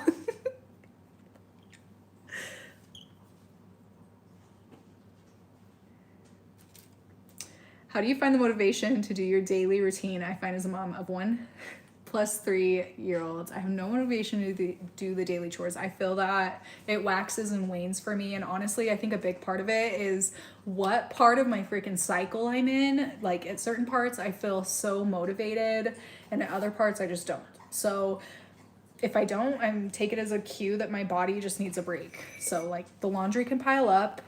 I'll force myself to do the dishes, but I'll even let that pile up a little bit if I need to. I'm kind of learning that I need to get comfortable with a little bit of chaos around here. Otherwise, I'm going to drive myself crazy trying to keep up with it all. You know? And then I won't have a good time being a mom. And I want to have a good time being a mom. I want my kids to know that I enjoy being their mom. Because I do. I love them. I love being a mom. So what do you do? What do I do? I talk to a camera and post it on the internet.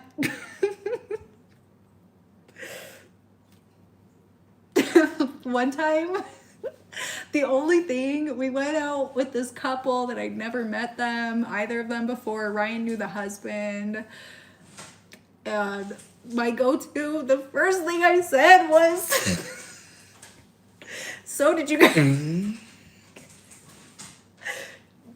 play any instruments growing up? And I was so embarrassed. They looked at me like, if I was just perceiving they looked at me weird, but I swear they looked at me weird with that one. I was trying.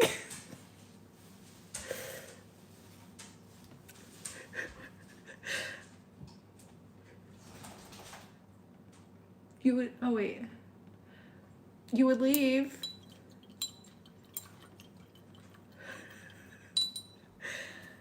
Okay. What, you would leave if I said that to you?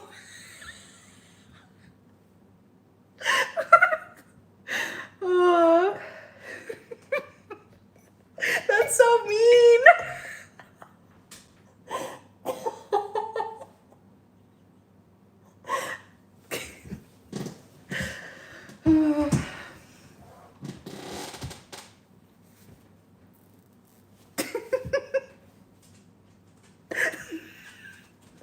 I feel uncomfy. I'm mad at Lucas.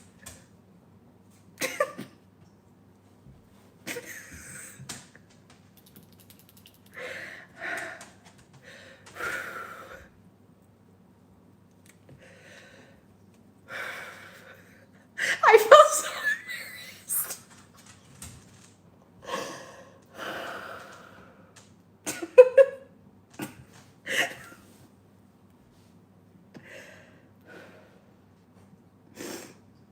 Bismarck is totally trying to emotional support dog me right now.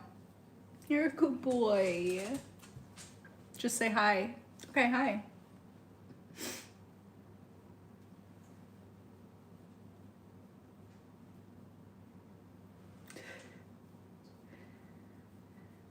Is it not?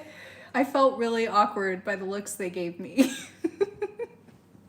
That's one of those times where like you say something and you think about it for the rest of your life as you're trying to fall asleep at night. For me, that's one of mine. I have a few. Not you again. Not you again. Can you feel me getting worked up? We're okay. We're okay. It's okay. I promise it's okay. We're okay.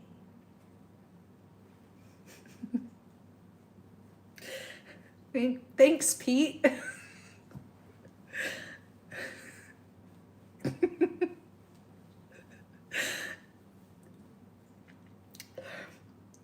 So what like is a better line to lead with? What's the... All my questions? No. Okay, no. So what are your thoughts on gun control? Whoa. Whoa. I'm gonna start leading with that one. What are your thoughts on gun control? I know, it's okay. I'm sorry. I was getting a little bit excited. I know. We're okay. We're okay. Do you like birds? I was gonna say, what's your favorite bug?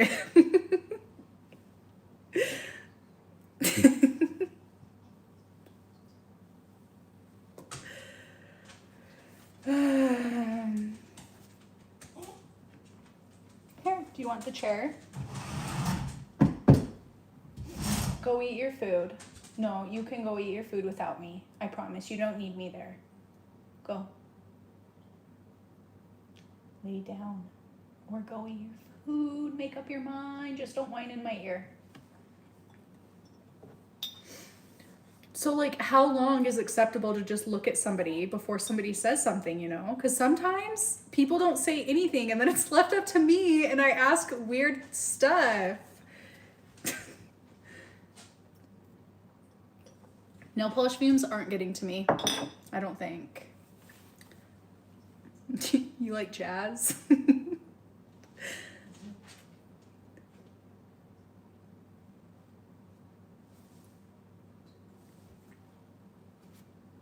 5 seconds? Yeah, well, what happens when that 5 seconds runs out and clearly nobody else is gonna say anything, so then I have to come up with something spur of the moment.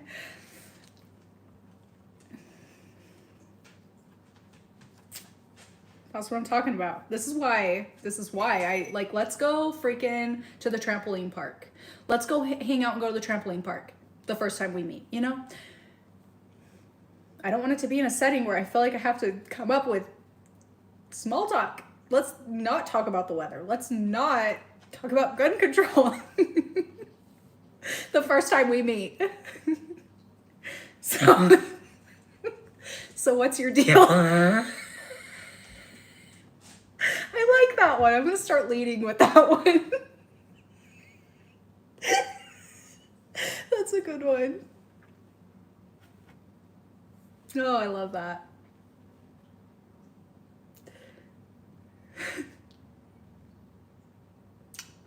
You're right. I like that one. Anyway, I'm painting more flowers. I actually, when I went to play soccer, I was really proud of myself because I'm really scared, even though I love soccer and I feel very comfortable playing soccer, like playing with new people makes me so scared. So scared. Like, you know, you kind of have to find the rhythm, and especially when they've all played together before, it's kind of hard to integrate yourself in at first, or like kind of scary to do at first. It ended up being okay and I did awesome. But when I first had to walk in and like introduce myself to my team, who I didn't even know for sure if they were on my team, it felt very uncomfortable, but I did it. And now we're buddies and I feel comfortable and excited to go back on Wednesday.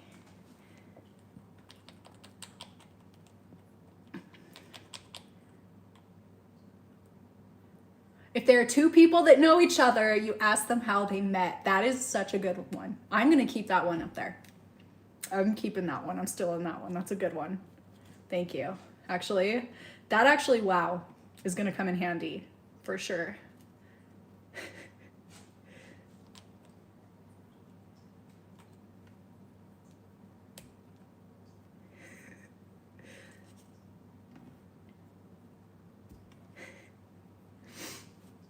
Dude, do you ever wonder if you're adopted?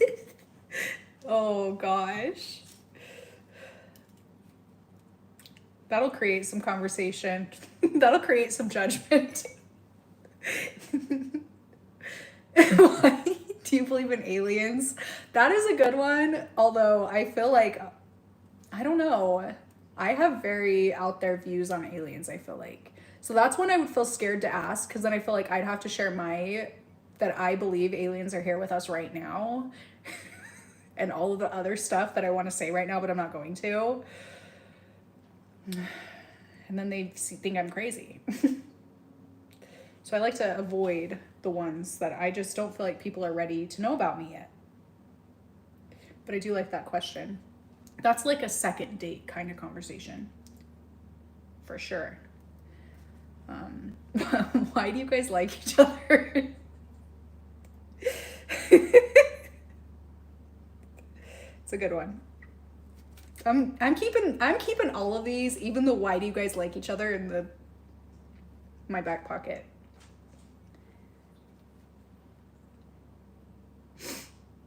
Okay, have you guys heard?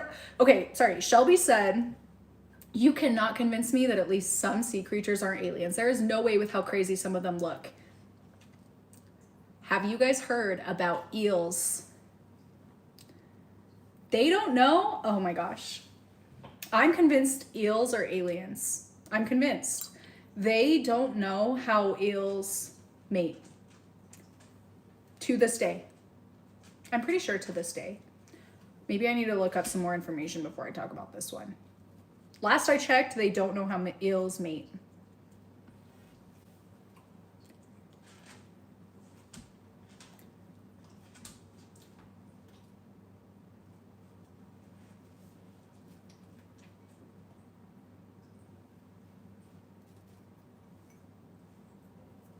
Isn't that crazy? Eels, those scary. I only did half the leaves on this vine. What am I doing? Getting a little bit crazy over here. I'll do the rest of that. Okay, look it up. Yeah, look it up because I can't right now. Let me know for sure. It's been a while since I looked into eels. Even better. Can you see ghosts too? I am not even kidding. I know. I can tell when ghosts are there. I'm serious. Ew, you know who can see ghosts? My cousin, for real. For real. I don't even want to freak myself out with that one right now. Where did that one go? I only did halfway. Did I just imagine? Oh, it's right there. Dang it, I'm using a different brush. So they're gonna look different. Let me get that other one.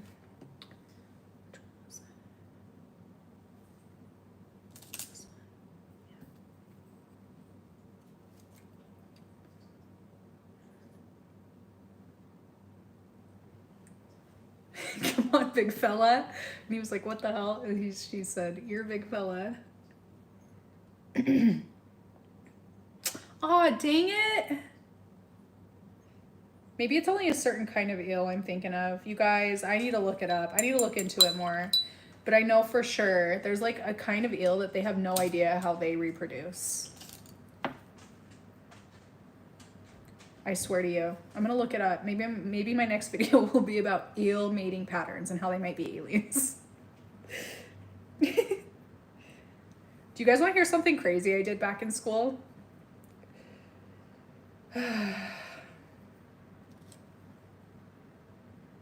Okay, not crazy, but like very on brand.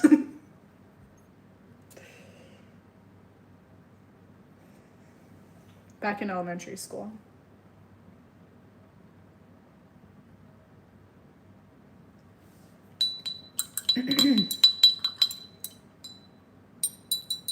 Eels are the creepiest freaking creatures.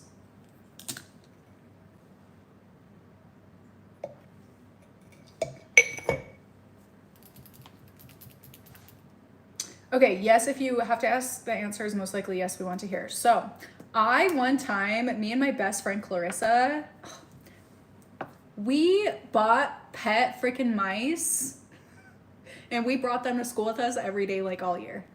And we would carry them in our backpack and our little things that I know this was not okay. We freaking kept them in these little cages for school. They're school cages in our backpacks. And then we would take them out and play with them at recess outside. And I think that that is very on brand with this whole conversation. I think that just says a lot about me.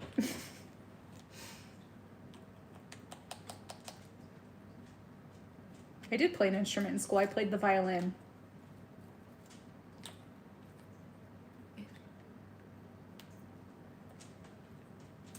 The craziest theory I've heard is that if aliens were among us, we'd likely not realize unless they were intelligent enough to communicate. We'd likely think they'd be a new species of animals. Yeah. Oh, what kind of monkeys are they? They're like the something langur monkeys. They look exactly like us.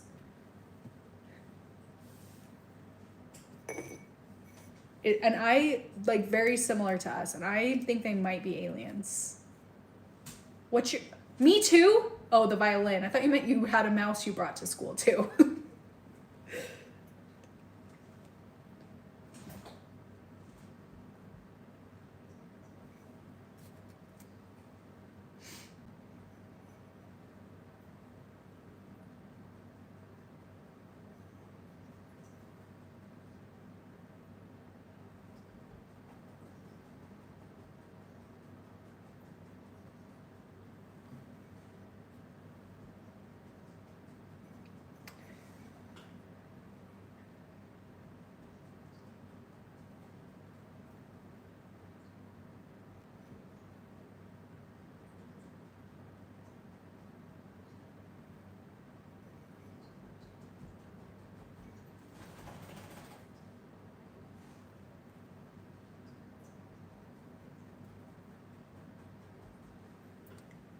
Easy.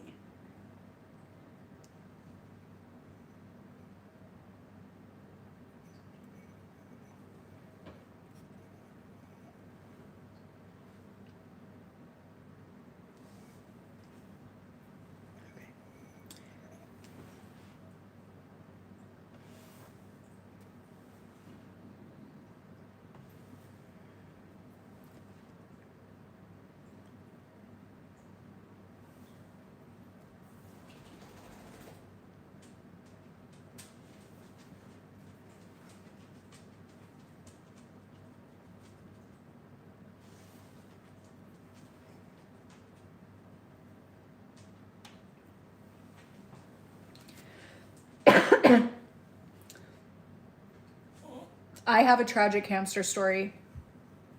So tragic. Oh gosh, poor hamsters. Poor hamsters. We have done them so dirty.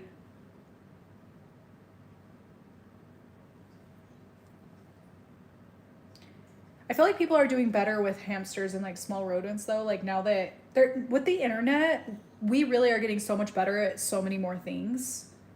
Because we can know. We can know everything. You know? So hamsters today are so lucky. They just have no idea what their forefathers went through.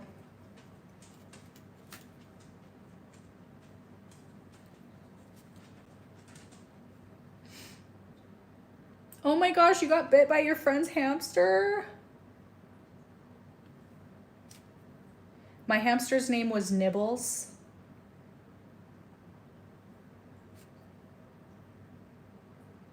And he was a boy, and we had a girl hamster named Elephant.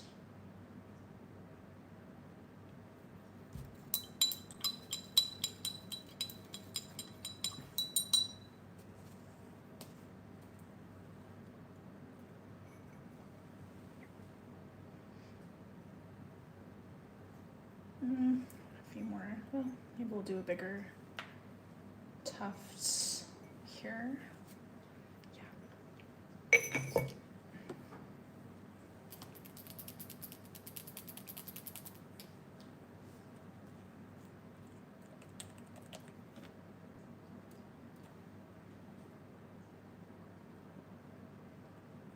Back.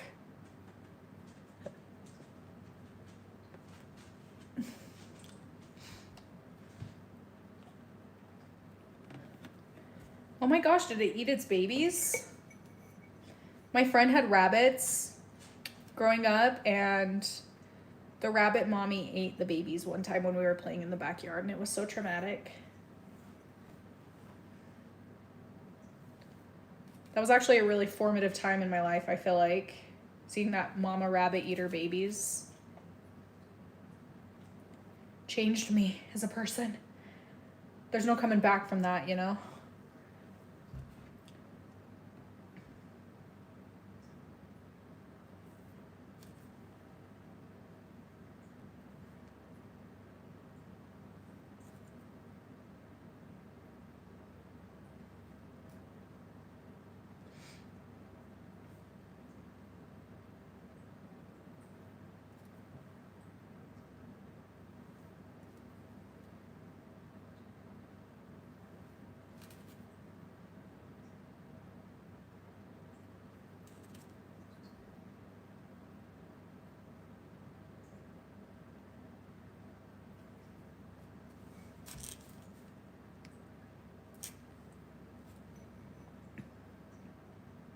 Good night, Lucas. Sleep tight. Don't let the mealybugs bite.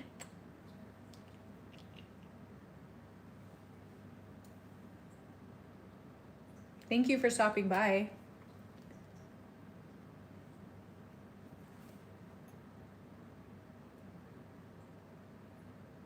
I'm curious how many messages you get a day with so many subscribers on YouTube or on Instagram.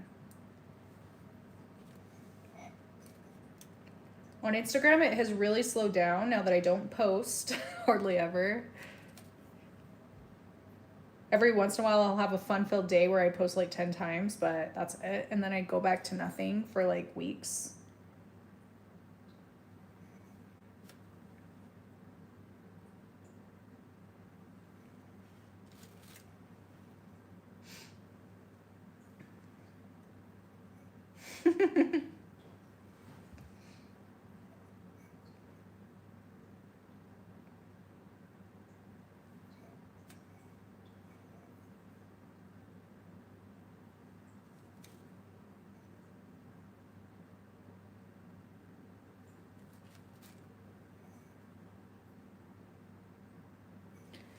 I just don't like posting on Instagram. I kind of don't like Instagram anymore. It's too... I don't know. I don't know. I should stop hating on social media. I really should. I can't stop though.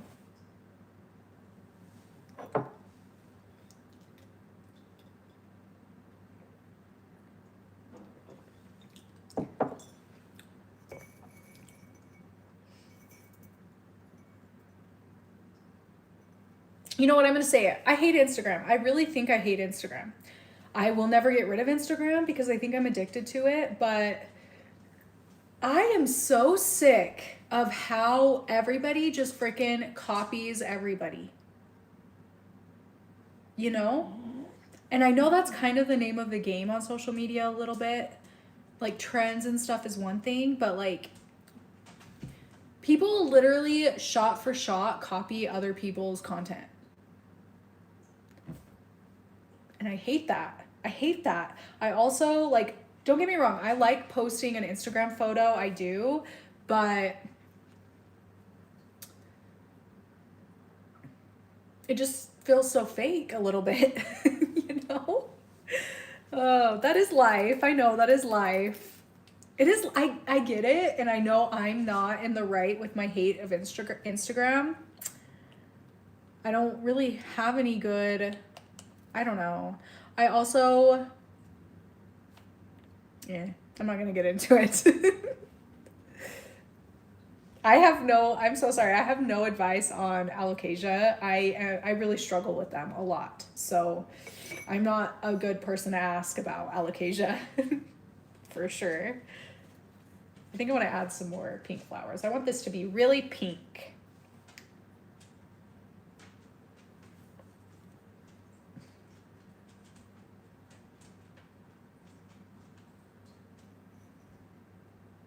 Yeah, and like for me, I just don't like it for myself because I just know the more I'm on social media, like, or on Instagram specifically, the less I like myself. It's so weird, and the harder I judge myself. But when I'm off social, like I took a week break not very long ago, a few days ago, and I felt so good about myself. I really did. It really, being off of it really, really helped my, what's the word? Self-image, I guess. I don't know. Especially when it comes to, like, I'm sure you guys know and have noticed in my videos, I have a lot of skin struggles. It is something that I struggle on and off with. I mean, at different like levels all the time. And especially when it comes to my skin, if I'm on, it's so weird. Maybe this is so TMI and weird. If I'm on Instagram more, I notice that when I'm off Instagram, I'm in the mirror more, like picking at my face. If I'm not scrolling on Instagram very much and I'm like kind of off the gram for a bit, I don't find myself doing that as much. That's definitely a me issue, but that's a big reason I try to avoid Instagram when I can.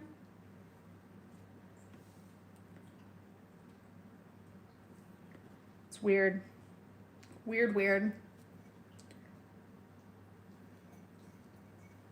And I don't know, I kind of feel like we're like not meant to know or like feel as much as we feel. Like, I don't get me wrong, I love scrolling through reels on Instagram or shorts or whatever they're called, and I love that. But like one reel I'm freaking sobbing, one reel I'm laughing my ass off. Like, you know, like that's just a lot of emotion in the span of, those are opposite emotions or very strong emotions that change so quickly in a span of like 30 seconds when I'm scrolling through reels. Like, it's just so much for my body to handle. And I think that, yeah, like how somebody just said stress equals acne, I think that that is like a kind of stress on the body. I really do. For me, I don't think my body is cut out to be feeling emotions like that or something. I just watched a video of the YouTuber Plant Challenge in 2024. I'm surprised you didn't participate this round since you judged the first one. I was briefly in that video. I don't know if you caught it in the beginning. Lee asked me to be a part of it, but then there was just, I kind of talked about it earlier. There was just kind of a lot going on in my life at that time, and I had told him like, yes, I want to do it, but then shit kind of hit the fan all at once, and I completely forgot about it. So yeah, I do feel kind of crappy about that if I'm being totally honest, but I know it was for the best because it would have added a layer of stress in my mind when that's supposed to be something fun, you know? I don't know. So I think it was a good thing I wasn't in it, but he did invite me. I really like Lee's channel, and I think that's such a great series he's done. I haven't watched the video yet, but I am very excited to watch it. But yeah, there's like a small clip. I am in it for like 5 seconds.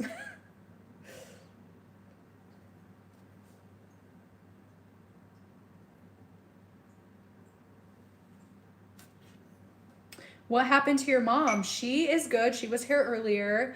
I think she's doing pretty well. She's just a busy gal, you know? She's got her dog grooming business, which is booming. She has so many customers. I think she has a hard time even like scheduling everybody in. So she's just staying really busy with that. And YouTube is a lot of work.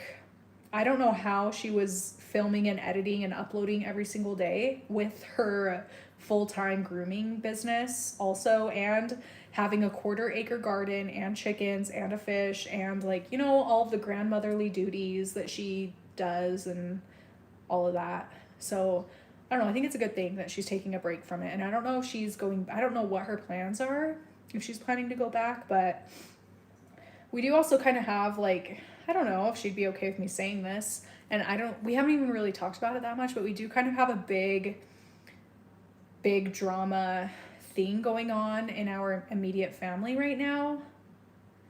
And I'm sure that that is playing a part in her not posting, because it is kind of a high stress situation that is kind of constantly hanging over, I think, everybody. So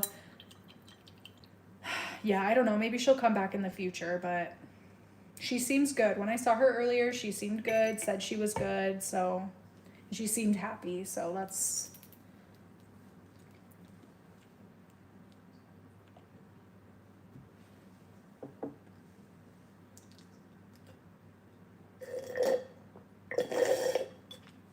My mom's channel name is Steph Hall. I'll go find it and put it in the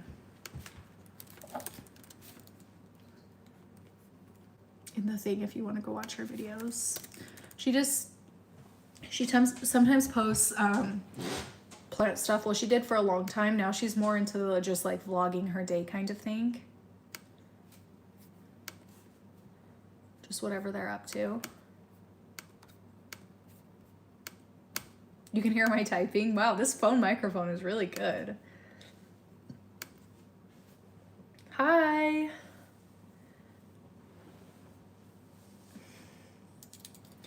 I'll pass along the message. Thank you, guys.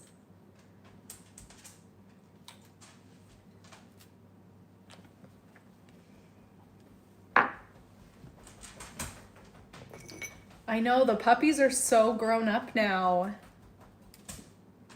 Maybe I'll try and convince her to do a video of them before they go home. They're gonna start going to their homes. One of them already left.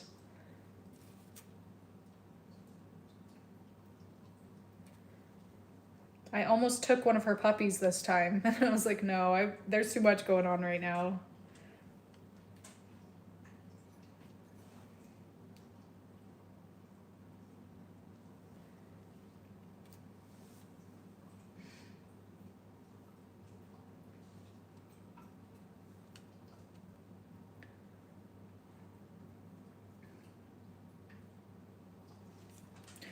Who's painting pots with me? I know a few people said. I wish I could see your pots. I want to see your pots. Those of you that are painting a pot with me.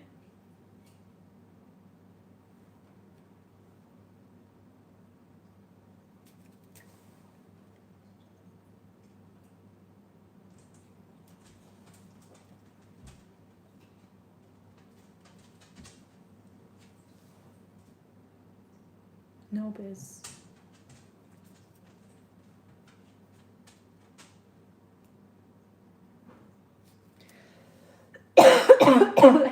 Yes, eating ice cream does count as productive.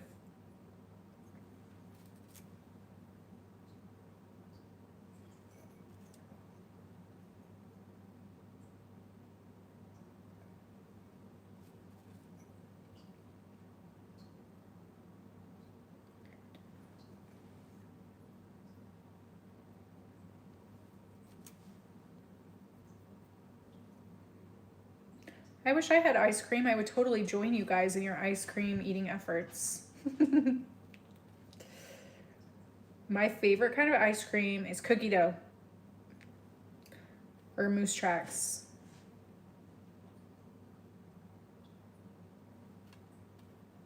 I like ones with like chunky things in them that I can like chew on or bite through. But if I'm gonna get a like solid flavor, it'll be vanilla. I like vanilla.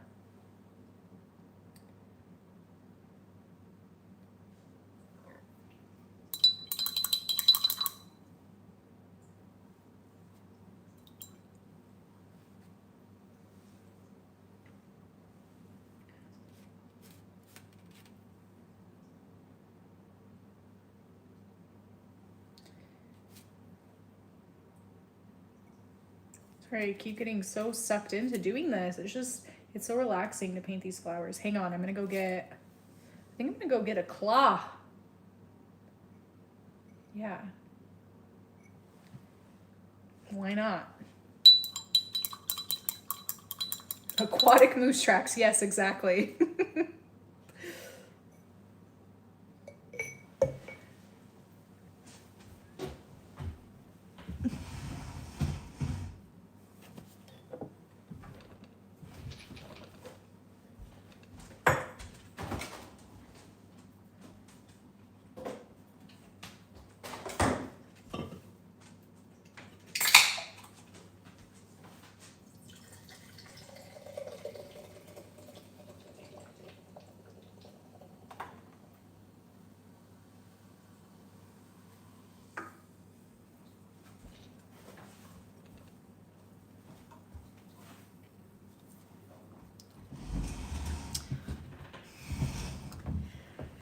Ooh.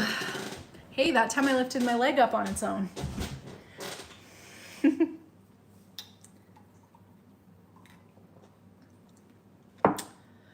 Ew, I don't understand cookie dough. What do you mean? What is there to not understand? What is there to not understand? I feel stressed. I don't understand how there's an option other than cookie dough.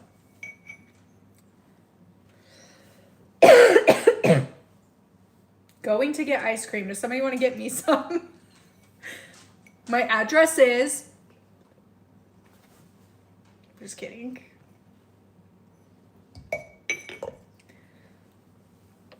Okay, 5-minute break. Everybody fill your bowls.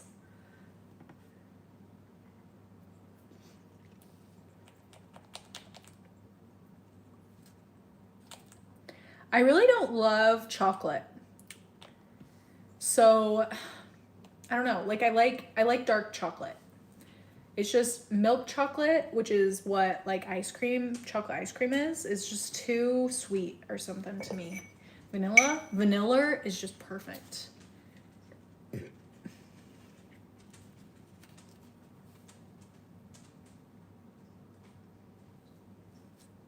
Come on, one of you has to be my neighbor.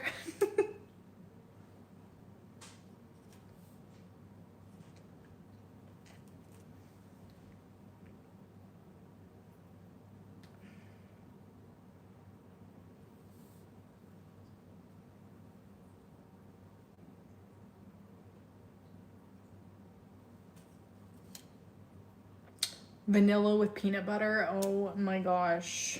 Oh my gosh. Yes. Yes, that's the right idea.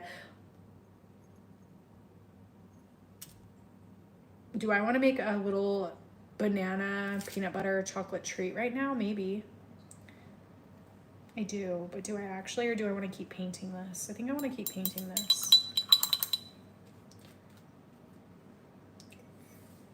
Or do I want to eat an olive?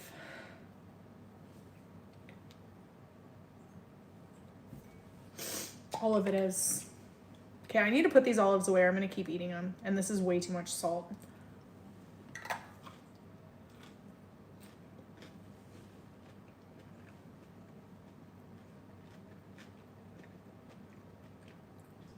Wow. Wow. How are they? Oh my gosh, I am so excited. There's a piece of rogue garlic at the bottom. I'm so excited to eat it. I wish it was at the top. I hope there's not an empty olive anywhere.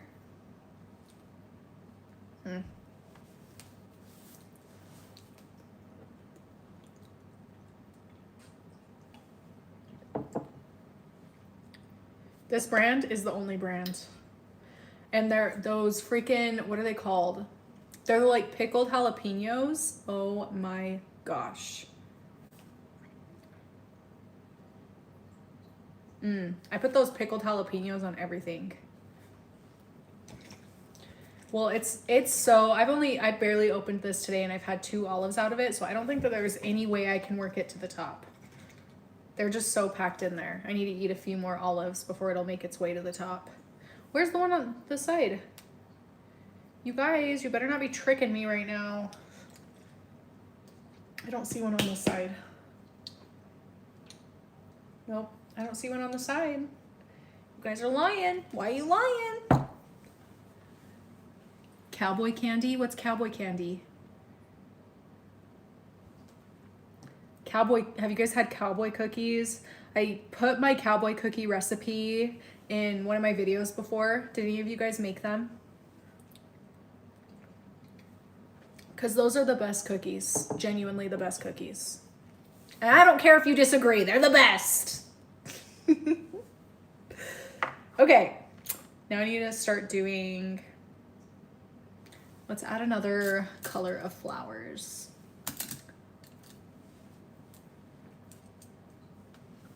Blue? Blue.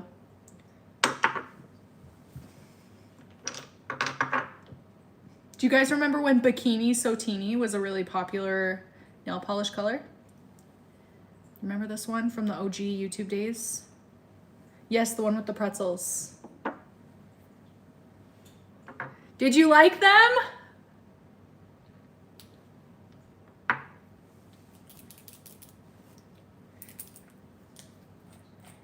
Okay, now this one, I'm just gonna use the brush that comes with the polish for these flowers.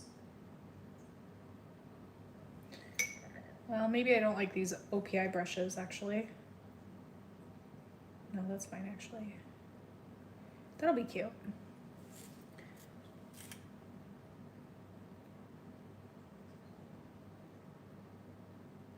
What? This color sucks.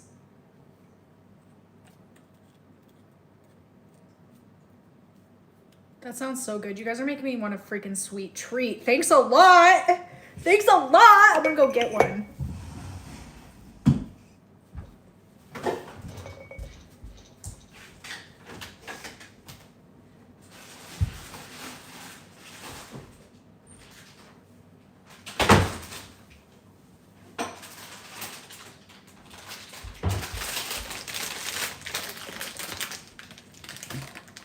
You ever had this?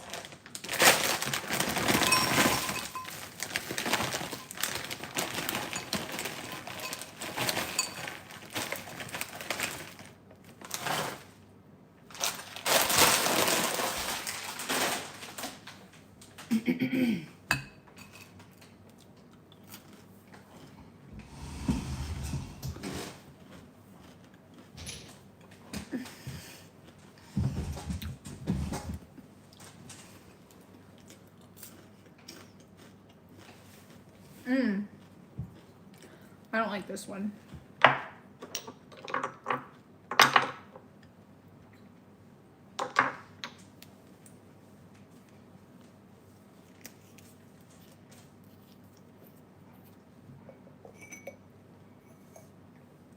I liked that other color, but it was just so sheer.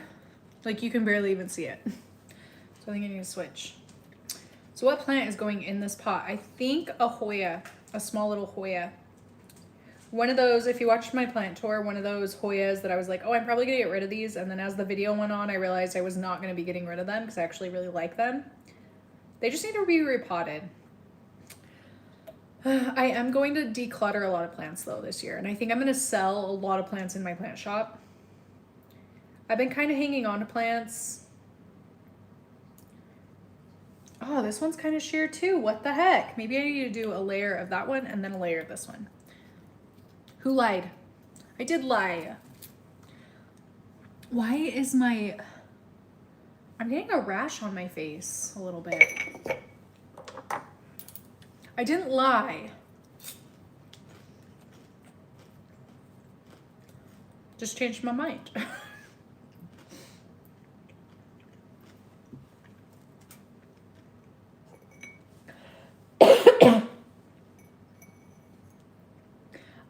I am still downsizing, don't get me wrong, like very much downsizing. But a lot of them I need to wait until the weather's warm enough for me to ship them.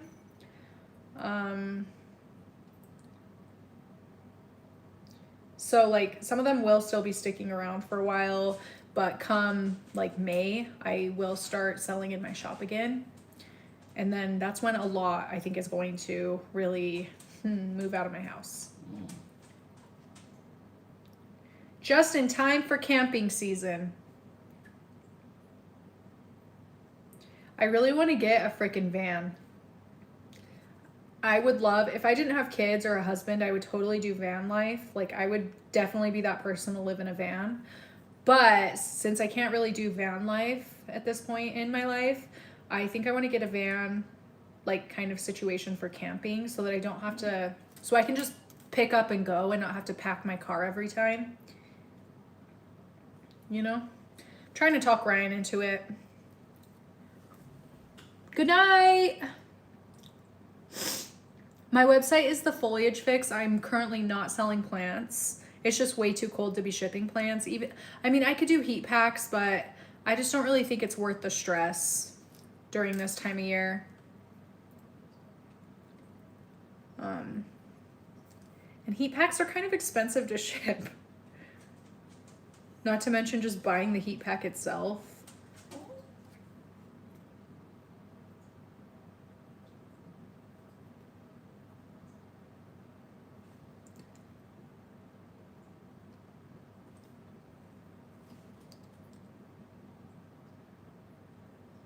This flower, I'm making like little messy kind of triangles for the petals, like that.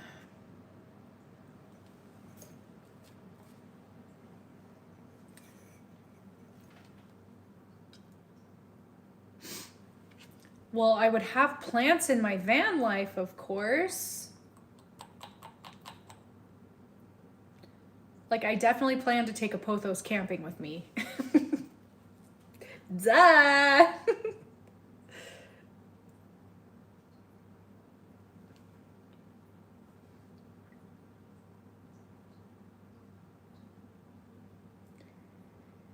But the reason I like started having so many plants in my house was because I worked somewhere back in the day. I worked somewhere where there just like wasn't windows.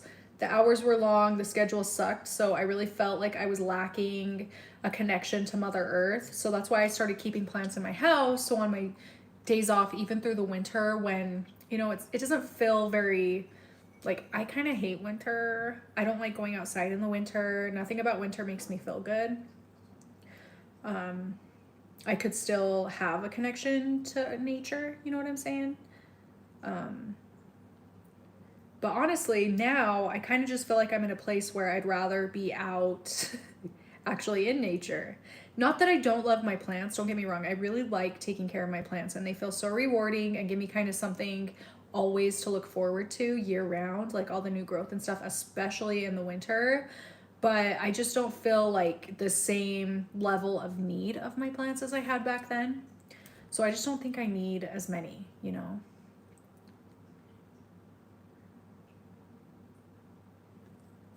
That was kind of an ugly petal.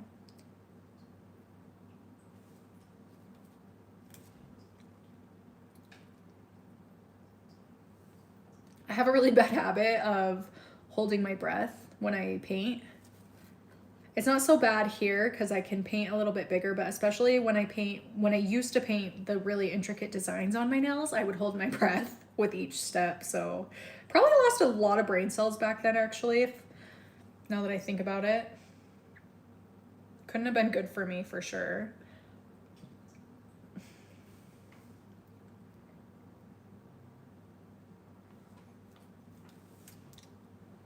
Good night. Oh, good night, Gwyneth.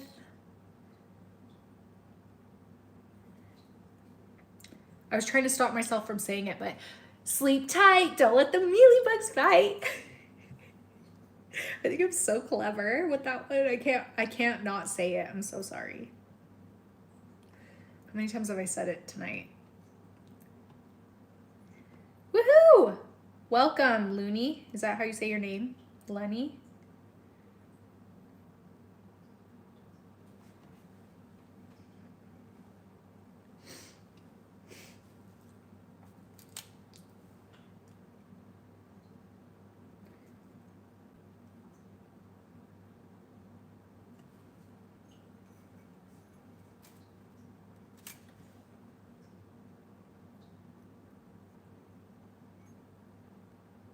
Oh, you're not going. I thought you were saying goodbye to us.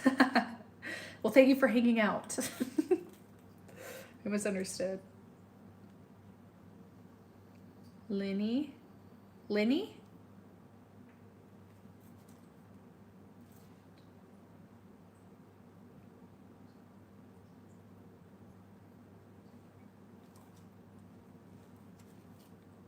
Lunai? Oh, Lunai. Is that it? I'm so sorry for mispronouncing it a million times.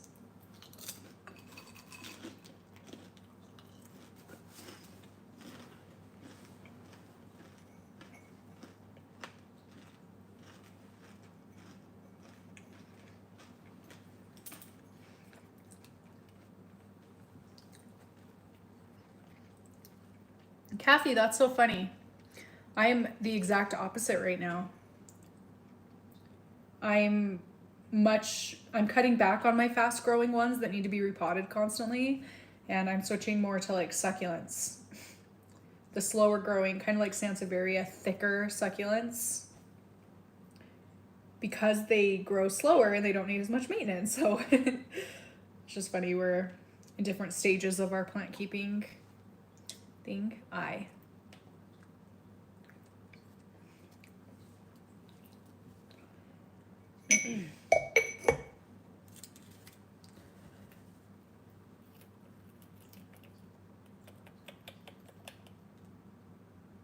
Now I'm going over all of them with this blue. I just don't like how sheer this other, like that is so sheer. I like the color, but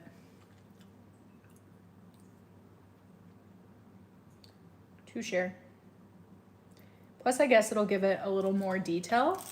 If I layer the two colors together, it'll make it look like a little shadowed, I guess.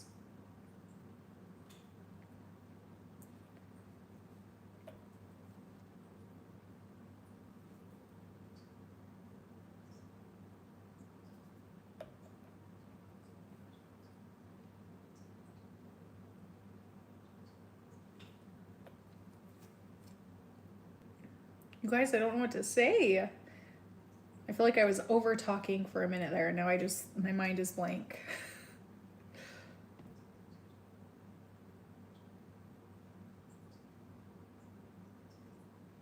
so sorry, I'm just so focused on these little blue flowers.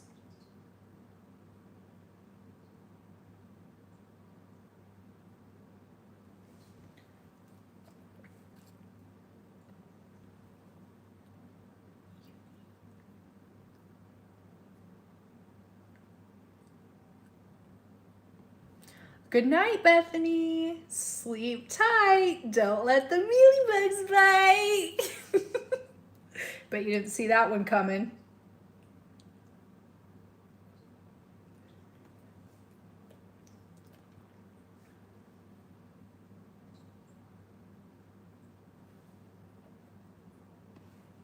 What do you guys like to do in your free time?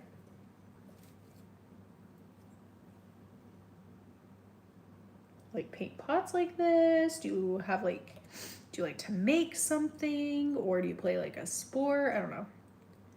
Read books.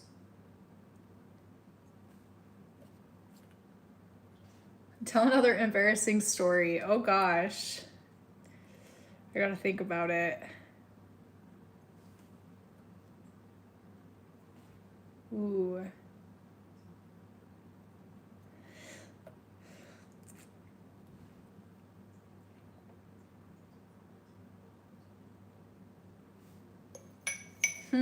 What kind of embarrassing stories? Oh my gosh, Stardew. I love Stardew Valley.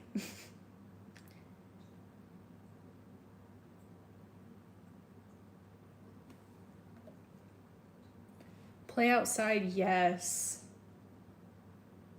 I love kicking the soccer ball around outside.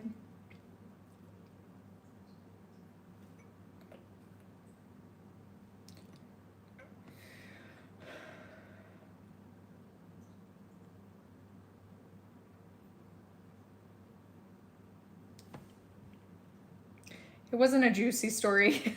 It was just kind of embarrassing. And I made it worse by saying it in an embarrassing way. Gosh, what's an embarrassing story I could tell you guys? I'm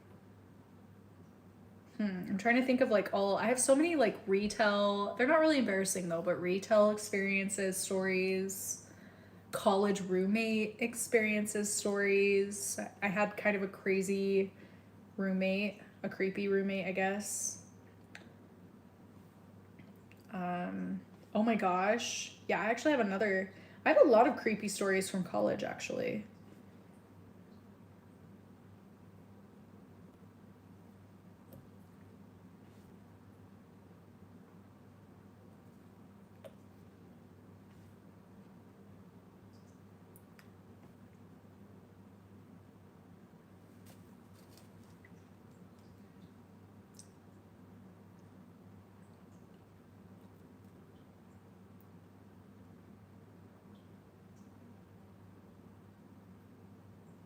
Oh my gosh, you guys.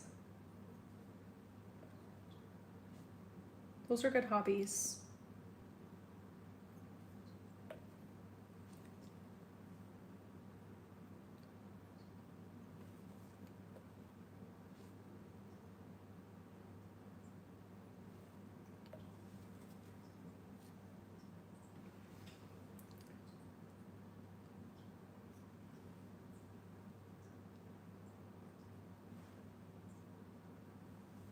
I'm gonna sell this for $5 million. Those ugly planter and painting.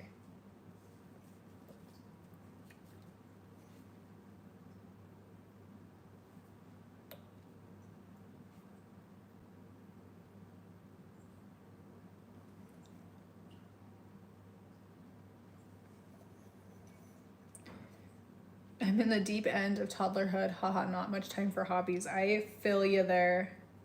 I think I'm finally towards the end of that stage where there's like light at the end of the tunnel a little bit, and I'm kind of starting to rediscover my hobbies that I haven't had time for these last almost 5. Kai will turn 5 next month. 5. What?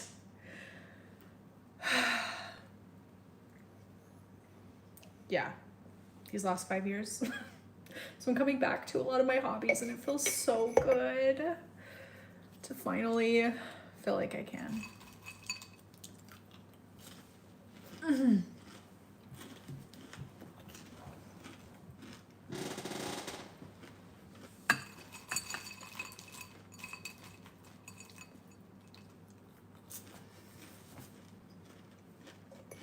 Okay, here's where we are.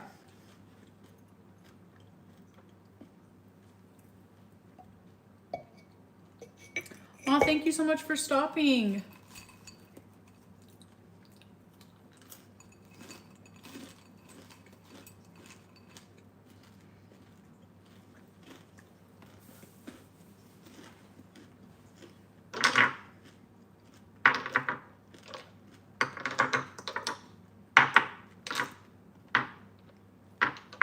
Where are all of my light greens? What's this one?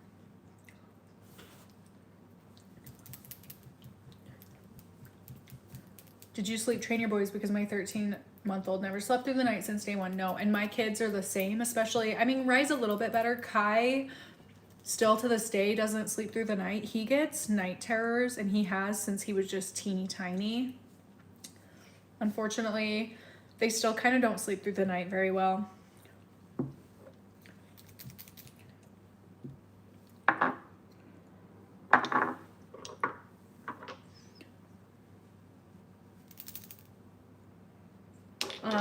But no, we didn't sleep train them. Maybe we should have.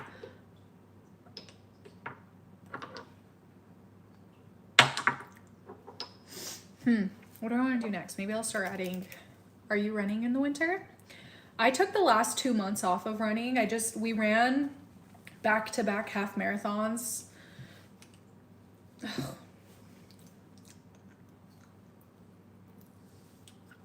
And I think it was just a little much for my body, so we took the last 2 months off. I just started running again this week, but I now have a hip, shoulder, ankle injury. So I don't know when I'll get back into it. I'm honestly pretty nervous that I'm not going to be able to really train this spring because of all my injuries. But I do have some hefty running goals, so I don't know, I'm really hoping it works out. Fortunately, we'll be playing soccer every week, which is like the ultimate workout.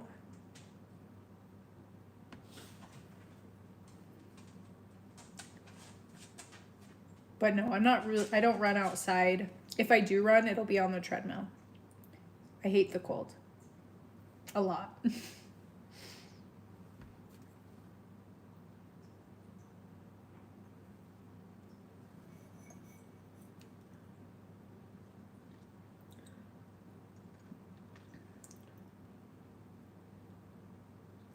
Running from what? Just running for health and mental wellness. I don't know, to try and stay strong. I'm competitive, and I feel like as a former athlete, I have really been missing competition in my life as an adult, and running, like competing in races, has been a good way to help bring a bit of that competition back without too much pressure, in like a manageable way, I guess. So that's why I started running again.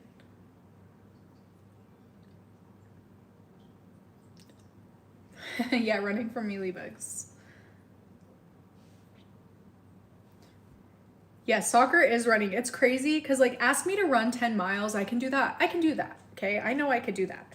But playing in my soccer games last week for the first time in months and months and months, I was freaking dying. Like, fortunately, it's co-ed, so 2 girls are on the field at all times, but we have a lot of subs, so we were subbing like every 3 minutes.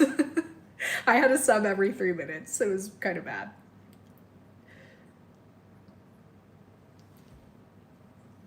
Because it's just like the pivots. I think that's part of the reason why my hip is so sore. Like the pivoting is just unreal.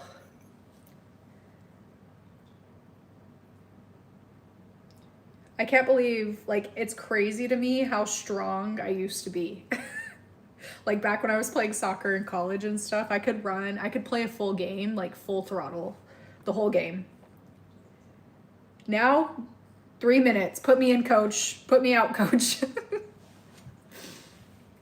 Yeah, soccer is full sprinting for 3 hours, and I play wing, so it's constant back and forth.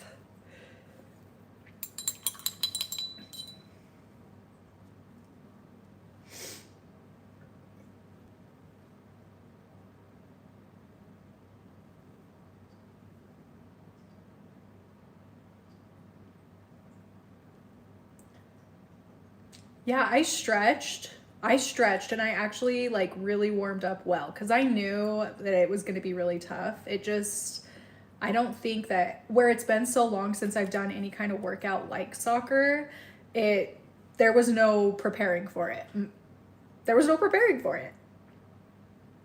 I don't know what else I could have done to be better prepared because I really did stretch, warm up really well. beforehand. And then not to mention like the kicking, that's a lot of hip strain. Or like it requires a lot of hip strength. I do think actually I do definitely need to strengthen my hips. Like my core and hips got so messed up after carrying a baby, well, 2 babies, and birthing those babies. I definitely need to work on the strength there. Okay, I'm adding details now onto the pink bits. Like I'm just adding some, can you see it? Some dark pink into the middles. Still looks a little rough. Hang in there. What music do you listen to while running? I'm assuming you listen to something, perhaps a podcast or an ebook. I have kind of a little bit of everything on my running playlist. Like, honestly, a little bit of everything. Like, everything from freaking Sweeney Todd to Beastie Boys to Miley, Matt Mason. I have Beethoven on there. Oh, and anime soundtracks. So honestly, a little bit of everything. It just kind of depends on what mood I'm in and how long I'm running.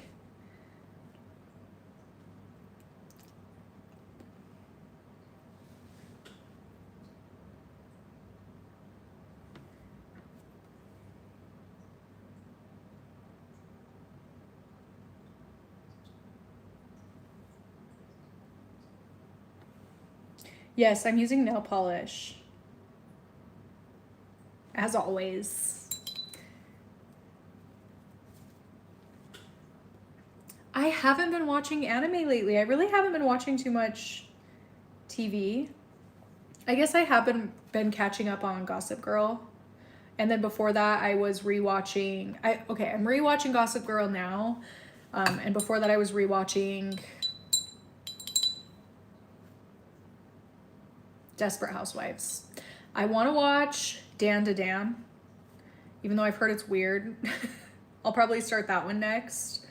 But no, kind of I'm all caught up on all of my shows I watch. So I'm just waiting for new seasons before I really get back into the anime thing.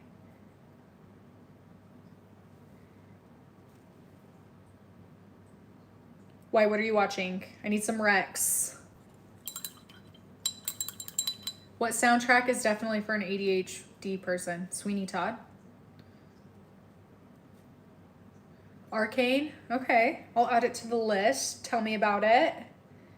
Sometimes I'm in the mood to cry.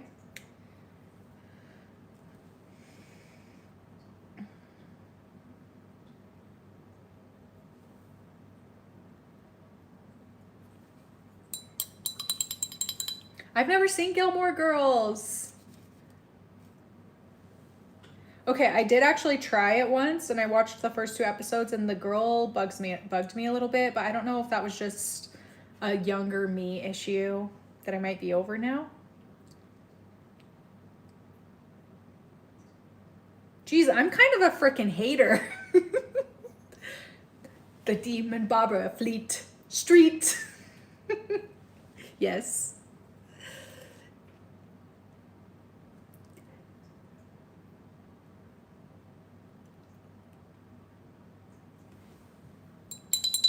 No, I like the movie soundtrack a lot better than the musical.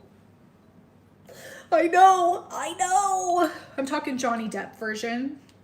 I do still like the like Broadway one, but it's just, I don't know, it just doesn't hit the same to me. It's just not as singable to me. I think it's strictly a talent thing. I'm not a singer, so I need the easier version.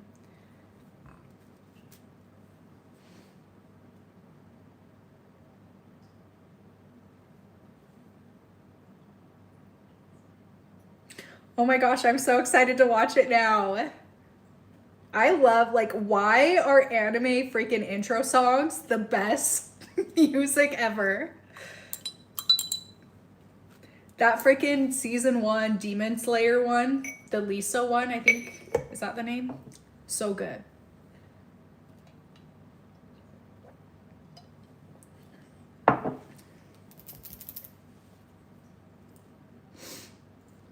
Ooh, The boys watched Ponyo for the first time last week, and they're obsessed with that one. So I think that one's my favorite. Honestly, Spirited Away. Spirited Away. It's so Spirited Away. That's my favorite one. But right now I am really liking Ponyo just because it's fun with how excited the boys are to watch it. It adds a little layer of love to me for it, you know? Good night. Don't let the bed bugs bite. Oh my gosh, I met mealybugs. Don't let the mealybugs bite. Good night. I'm sorry, that was so annoying. I'll shut up.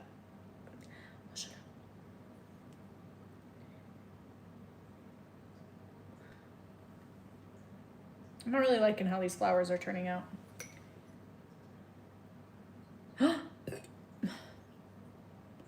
No, that is really scary. And oh my gosh, do you guys want to hear something kind of crazy? Like kind of a scary story?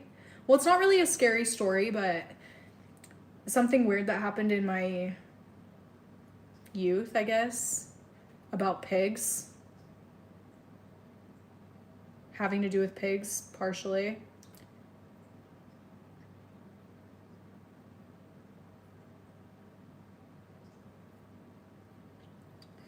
We had a really creepy summer one year when I was growing up, and a lot of weird stuff happened.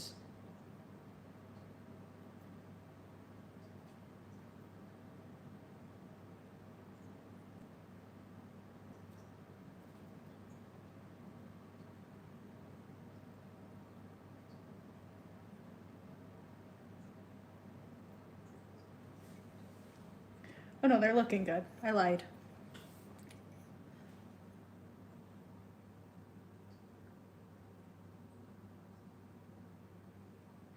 Cute.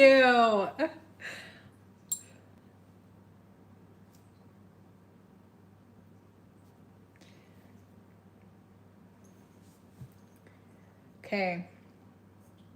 Let me do this flower and I'll tell you my creepy story.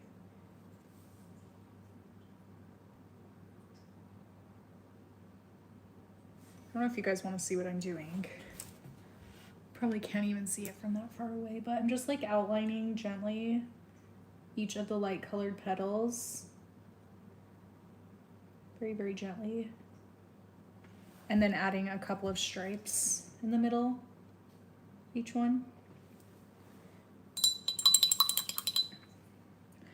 Okay, I guess I'll kind of start the story. So I don't have a whole lot of like timeline for this. It was over the span of like one summer when I was in high school, or maybe just starting college. Like I can't even remember what year it was, but we just all of a sudden had all of this weird stuff start happening. So I can't tell half of it because half of it is like my mom's. Well, I can tell a little bit of it. Part of it is all my mom, so I don't really feel comfortable like sharing what her experience was with it, the things that happened specifically to her, but it all started this one time. So I grew up next to this town park, like literally one house away from this town park, and we would like take our dogs over there with us to play. And this one time I had my dog Violet on a leash. And, you know, we were playing at the park and this dude comes over to us and he like has gray hair and a beard. He's like kind of older, really skinny and like wearing a vest. Anyway, he comes up to us and he's like, is that Stephanie's dog? And Stephanie is my mom. And we're like, yeah. But none of us recognized this guy. And where we grew up, it was kind of like everybody knows everybody. Kind of the same 3 families live in that area. Like the same 3 families have lived in that area for a really long time, okay? So we all kind of knew everybody. None of us recognized this guy. Anyway, he asked if it was Stephanie Hall's dog, and he just kept talking to us, and it was really weird, and none of us recognized him. So we went home, told my mom about it. She was really creeped out about it. Okay, that's kind of its own thing. So that happened. That was kind of the first thing to kick off this creepy summer. Then my mom had more experiences that she think maybe was this guy. Anyway, that's like her own thing. Another thing that happened one time in the middle of the frickin' night, somebody gosh, what was it? What exactly? It's so hard because I can't remember the details very well, but one night Ryan had dropped me off from us hanging out, and when I got home, it was super late at night, like maybe 11 o'clock at night. These two large pizzas from like Domino's or Papa John's was delivered, and we hadn't ordered pizzas, but they said that they were specifically for us. And then later that day, we got a call. We still had a landline at this time. We got a call on the landline, and it was somebody like yelling at us about the pizzas. Okay, so random and weird. This probably doesn't even sound scary to you guys, but it was so scary at the time. And this was all within the span of 2 months. Okay, so that happened, and we're like, who the freak had these pizzas delivered to us and then called us to yell at us about the pizzas? Okay, it was weird. So then the other weird thing, my mom started getting texts to her phone of a lady saying, like, this was happening repeatedly over the course of the summer, saying, stop sending me pictures of dead pigs. Why are you sending me pictures of butchered pigs? I don't want you sending me pictures of butchered pigs anymore. And my mom, like, obviously wasn't sending pictures of butchered pigs. I don't even know what the pizza people were yelling. Sorry, to answer your question. I don't know what they were yelling because I didn't answer the phone. But somebody was yelling at us about the pizzas. Anyway, I didn't eat the pizza. I was not going to eat the pizza. So yeah, my mom kept getting these texts from this and calls from this number saying that she was sending pictures of butchered pigs to this person, even though she had no idea who it was. They never said who it was, and she clearly wasn't doing that. So that was kind of an ongoing creepy thing. And also, our freaking phone, that same summer, we had just gotten rid of the landline, and it was one of those landlines where you could like plug the phone in and then still, like, that was cordless, one of those cordless ones. And, and we had taken it off the wall and gotten rid of it because toward the end of that summer, we got cell phones, and somehow our phone was like, even though it was disconnected. Okay, anyway, I'm getting ahead of myself. One night I was laying in bed. I slept in the basement. It was one of those basements where the windows are like this big. So there were windows down there, but the windows were this big. I woke up because a flash of light went across my face. And so I woke up and I could see flashlights shining in through our windows in literally the middle of the night. And I shared a room with both of my sisters, but they slept on the other side of the room. So there were 3 windows. I could see flashlights coming in through all of the windows. I screamed so freaking loud. My dad comes running downstairs, like, what is it? What is it? I'm like, there's somebody shining flashlights in my window. And we go upstairs. We go upstairs to like see who it is. It's freaking like Black Ops cop guys in their dark night outfits shining flashlights in through our windows because apparently our landline had been calling 911 even though we didn't have a landline. That's freaky, right? Anyway, that's my story. That poor delivery for sure, but that was like the weirdest summer because such weird, like so many weird little things, like, and there was even more of that. There was even more that happened that summer, but like I said, it's my mom's thing that like I don't want to talk about because it's her ordeal. But we still to this day have no idea like why any of that happened, and it was like a bam bam bam kind of thing. Like it wasn't really spread out at all, so we felt like for some reason somebody was like out to get us that summer. My whole family, all of us all together experienced this, and we thought somebody was freaking out to get us. It was weird. And nothing ever came of it. To this day, we have no idea who any of that was. Especially the pig thing, for some reason, really freaked me out. I mean, of course, the cop thing too, but there was at least like an end thing to that. But it was weird. Like, we didn't have a landline at that point, toward the end of that summer. Why was it calling 911? I never saw the gray hair dude again, but he comes back into the story. But my mom had a run-in with him, with the same guy. But she didn't know who he was either. But I will say she said that he told her his name was Davy Crockett once. And he had a pouch around his neck.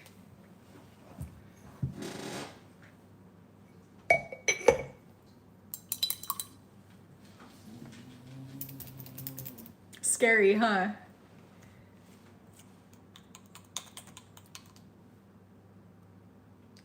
Yeah, that's like one of the scarier times of my life.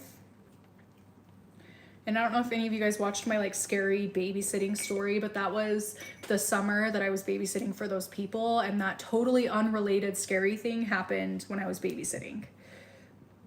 But it was that same summer, so I just had like a really traumatic summer, I guess. And like the pizza thing was so weird because my parents, I remember when the pizza delivery person dropped it off, my parents were like, we didn't order a pizza. This isn't our pizza. And the delivery guy insisted that it was our pizza and that like somebody sent us a pizza.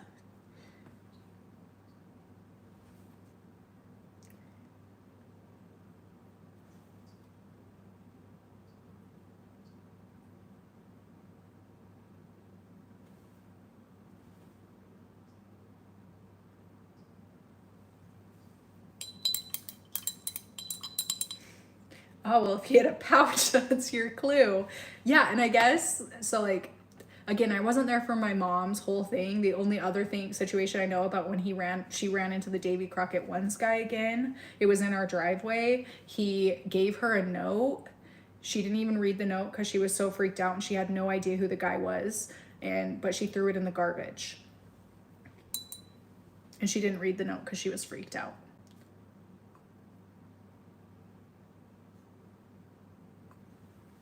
But she didn't recognize the guy, so we didn't eat the pizza, especially after somebody called us, like, yelling. At least I don't think anybody ate the pizza. If anybody ate the pizza, they're stupid. Dumb ways to die. Is that how the song goes? Don't eat the pizza if you didn't order it. And then especially don't eat the pizza if somebody calls you screaming at you. I should ask what the person said. I don't want to bring it up though, because that was a really stressful time for my parents, especially my mom.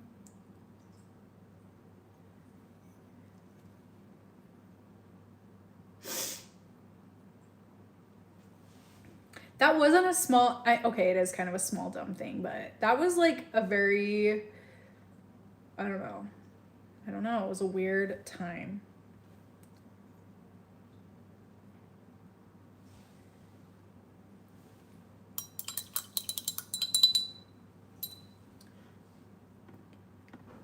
Right. That's the weird thing.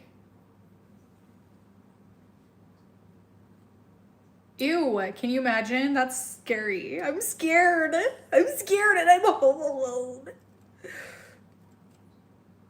alone. I cannot throw the note out looking because I'd be so afraid that it would say to do something that I would do anyway, and so I'd accidentally do that thing without realizing. No, really. I know. I wish my mom wouldn't have thrown it away either. And I think she didn't tell everybody right away because she was afraid we would think she was crazy. But then we went back into the garbage to look for the note and we couldn't find it. But she threw it away in the outside, like big garbage cans outside. Like the ones that you put out at the end of your driveway. So, yeah, we never figured out what the note said. And I don't even exactly remember what order it all was. The only thing I know for sure is that the police officer shining the lights through our windows was at the end of the summer after we had like gotten rid of the landline. That's the only thing I know for sure.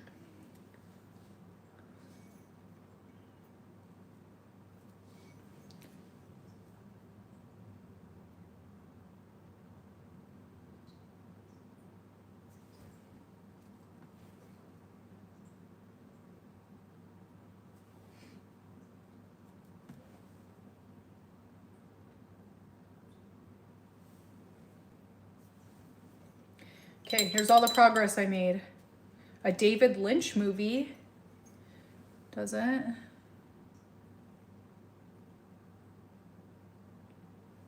I know. So, okay. No, I'm not gonna spill the tea on who we thought it was, actually. I will say my mom thought it might be somebody from high school, but at that point they would have been graduated from high school for almost 20 years. So it just seems weird. But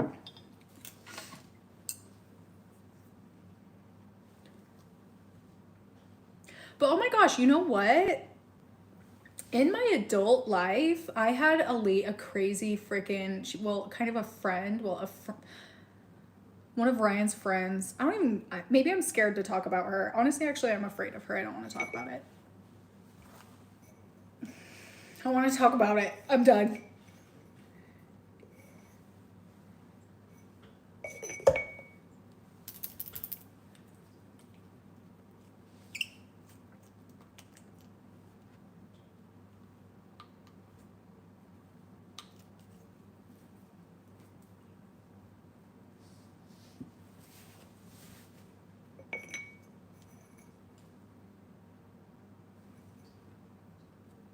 Oh my gosh, let me tell you, do you want to hear another kind of scary thing that happened to me? Well, it wasn't really scary at the time. No, it was.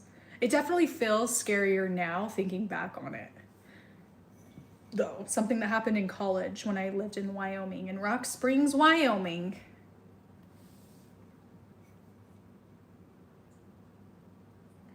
Or do you guys want to talk about something else?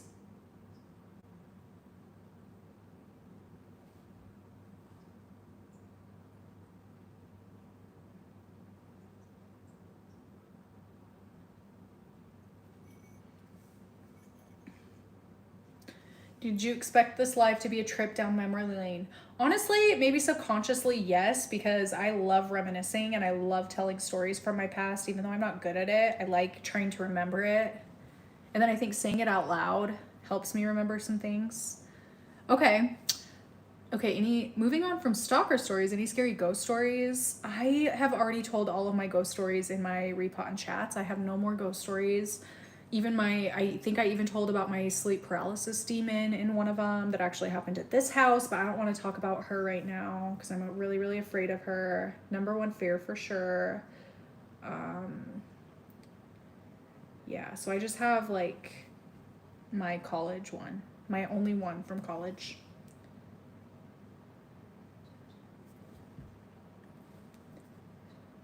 And then I have like retail.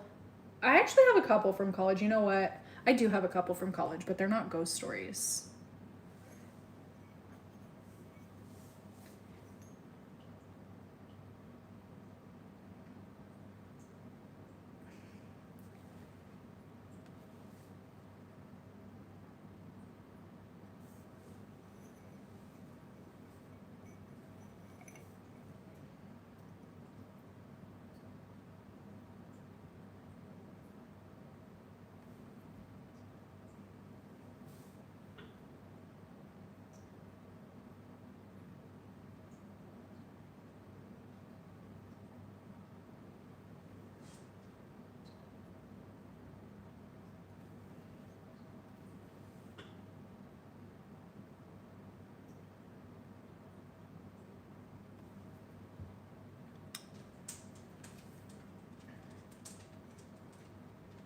Okay, the Wyoming one. So when I was in college, I had no money. Literally no money, okay? This was before I had ever worked a job. Like, I had spent my whole life just trying to get good at soccer so I could get a sponsorship. I never had a job, so I had no car, no money, no nothing. So I would do like odd jobs. Like, I signed up for student government so I could make some money. They paid you to be in student government. If you got voted in, you got paid to be in student government. So I did student government. I also, I don't know, just like random things like that. I would do kind of whatever I could to make some money. And there was a board at the college that you could like check what the community was offering job wise, like just odd and end jobs. Like often it was like babysitting, those kinds of things. Anyway, this one time there was a job listing for somebody to watch this guy's dogs, like to go to his house and feed and water his dogs while he was out of town because he was he worked at, a lot of people in Rock Springs work at like work in the oil industry. Anyway, but his job specifically, he had to travel to like North or South Dakota so many days a month, every month. So it was to watch his dogs when he would go to one of the Dakotas, you know, to go to his house twice a day, feeding a lot of the dogs. He had 3 dogs. So I did this all year long, and the first couple of months it was fine. I never felt like freaked out or weirded out or anything. And like I said, I didn't have a car at that point, so my friend Lauren would drive me, and then she would just sit in the car. Well, this one time where I had to go to feed, his house was like kind of on the border of town where it's like houses and then literally nothing, just like open Wyoming wilderness. I'm scaring myself. Biz? Anyway, I wouldn't even go into like his house to feed the dogs. It was like this big kind of warehousey looking garage, and it was so piled to the brim with junk, you guys, like hoarder status. Honestly, there was just like one skinny little path that I could take to get to the back of the garage, and once you were in the back of the garage, it like kind of opened up so you could see a door open on your left side, and then there was also some sort of building on the right side. And one time when I was there, I looked over to the right to like go get the dog food or whatever. Biz, don't do that shit, I'm scared. He just shook his ears. Anyway, and when I was looking to like go get the dog food, I saw somebody move. Like there was a light on the other side of that wall, and through a very, very small hole that I had never noticed before, I could see somebody like something move in front of the light, like walk past the light. So it got dark and then it got bright again. So I knew something was moving on the other side, and I had never been over there. I had never been in this dude's house or anything, but I got so freaked out. I ran out of there, got my friend Lauren to come back in and feed the dogs with me. Anyway, and then every other day from then on out, I had pretty much my entire team come with me, my soccer team come with me to feed those dogs because I was so scared. There was like 9 of us that would go. Because like, what are the odds of somebody taking down 9 girls all at once, you know? Like 2, sure, 3, sure, 4, sure, 5, maybe, 9, no way in hell. Anyway, I would take them all with me. It was so scary. And that's it. That's it. I just was really scared because I knew somebody was on the other side of that wall. Like there definitely was somebody on the other side of that wall.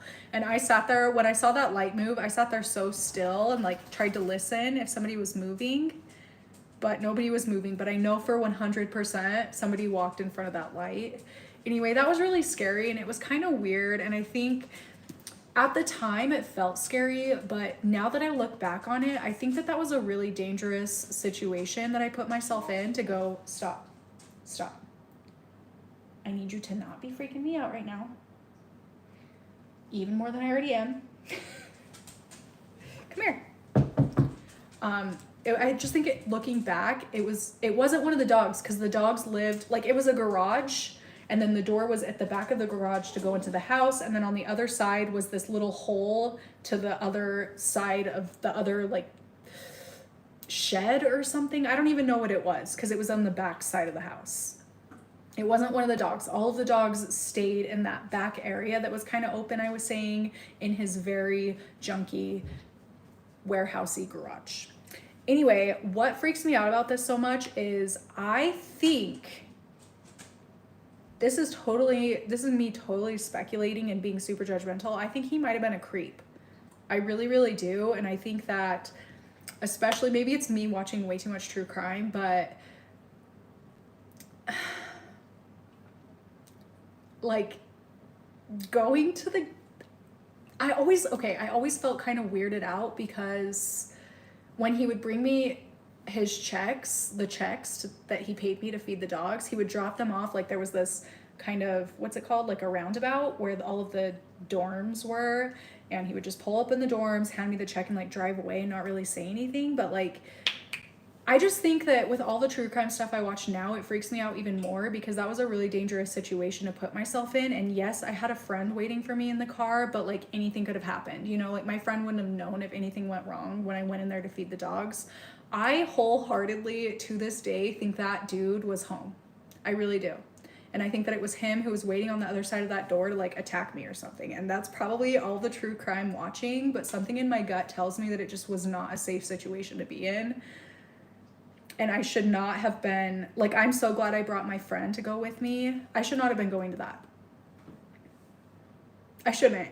And after that situation, he never really talked to me again. I never went back there to go watch his dogs, so I don't know. I just think that maybe he caught... That's what's weird. That's what's really weird, actually, now that I think about it. After I started bringing, like after that 1 week span when he was out of town, when I started bringing my teammates with me, he didn't ask me to come watch his dogs again. And I think that's what really creeps me out now that I think back. Because that was the last time. So, that's my creepy story. I don't know if it's really that creepy. To me, it is. Right. The dogs had no weird reaction. They were always so excited to see me. I loved those dogs. I really think he was a creep.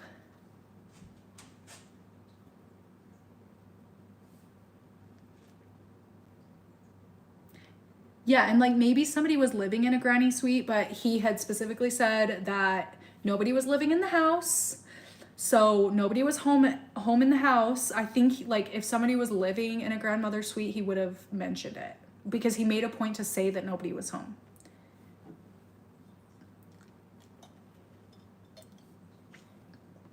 Commit to your enthusiasm. What do you mean?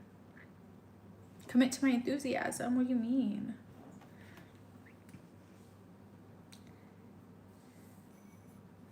I'm scared. Did I say something wrong? No, I really think, and like not to be judgmental or anything, but the junkie garage felt weird. Like there was all sorts of weird, it gave freaking serial killer vibes. I don't know.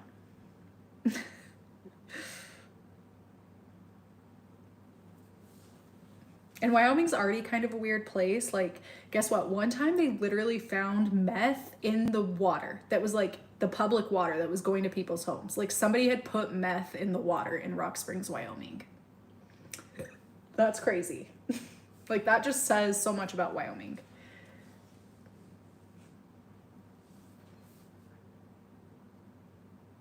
Oh, yeah, I just, like, I don't know. I felt like it was scary, but then as I say it, you know how, like, when you have a dream, it feels so scary, but then when you try to tell somebody it in the morning, it doesn't sound scary. It's like, that's like how I feel telling stories right now.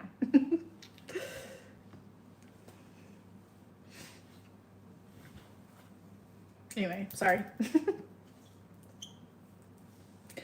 And total, like, how many freaking murders and stuff start out at like colleges of people trying to prey on young girls at college, very vulnerable girls at college trying to like make money or like whatever, you know?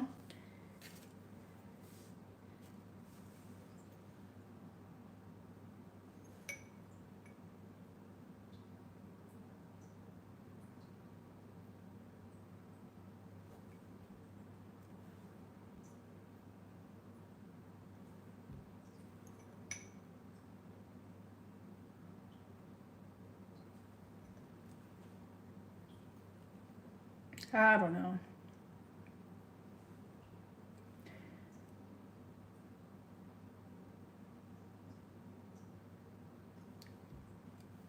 I also think I almost got kidnapped one time when I was growing up.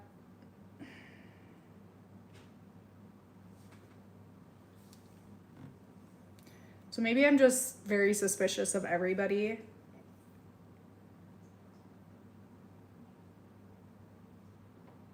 Even if they're not trying to kidnap me or like attack me.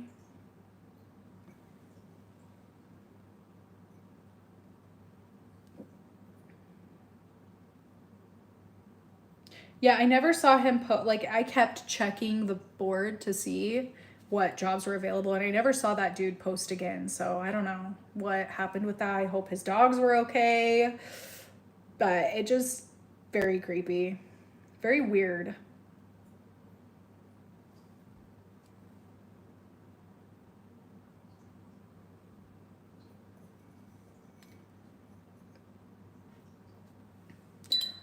Yeah, so my roommate.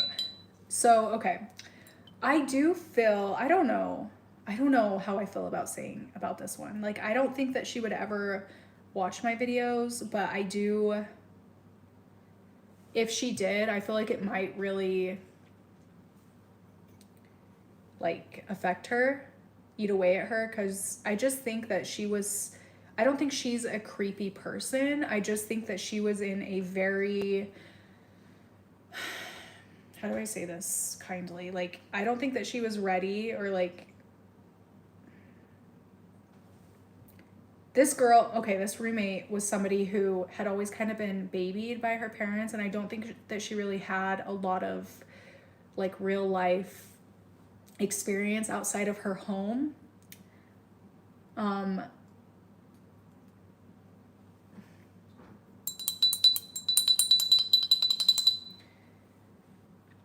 So I don't know, like a part of me feels bad by telling the stories about this roommate, but also like it's hard because it is also my true lived experience. But I had this one roommate. So how the rooms were set up at this school, at this college, was there was a bathroom in the middle, and you shared like, there was like kind of an open bathroom area, and then when you walked down this little hallway, there was a toilet with like a stall door, and then a shower with a door you could shut, so like your roommates could still come in and use the bathroom and not like see you showering or shitting. Anyway, and then so there's that. There were two doors on the sides of the bathroom, like on the sides of the bathroom sink, that would lead to two dorm rooms where two girls would live in one room, two girls would live in the other room. So me and my roommate lived in this room. We also had our two roommates that we like shared the bathroom with. So we weren't as interactive with each other, but like we still saw each other on a regular basis. Anyway, this isn't as like crazy of a story, but it was definitely a weird roommate experience. But there were several occasions where, oh, and we were all teammates. I forgot to say that. We all played on the same soccer team, and we were all the same year and the same age. So we were like kind of like these were the people we were the closest with. But anyway, I just, this girl was just really like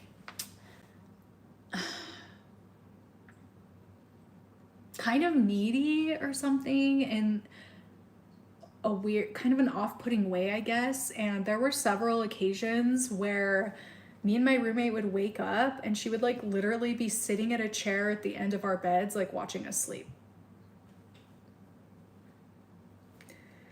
Also, one time my roommate wasn't there, like she went home for the weekend, and I woke up and this roommate was standing in front of our pantry area, which was at the end of our bed, my bed, and just like standing there looking at me while I was asleep. And I woke up to her like staring at me.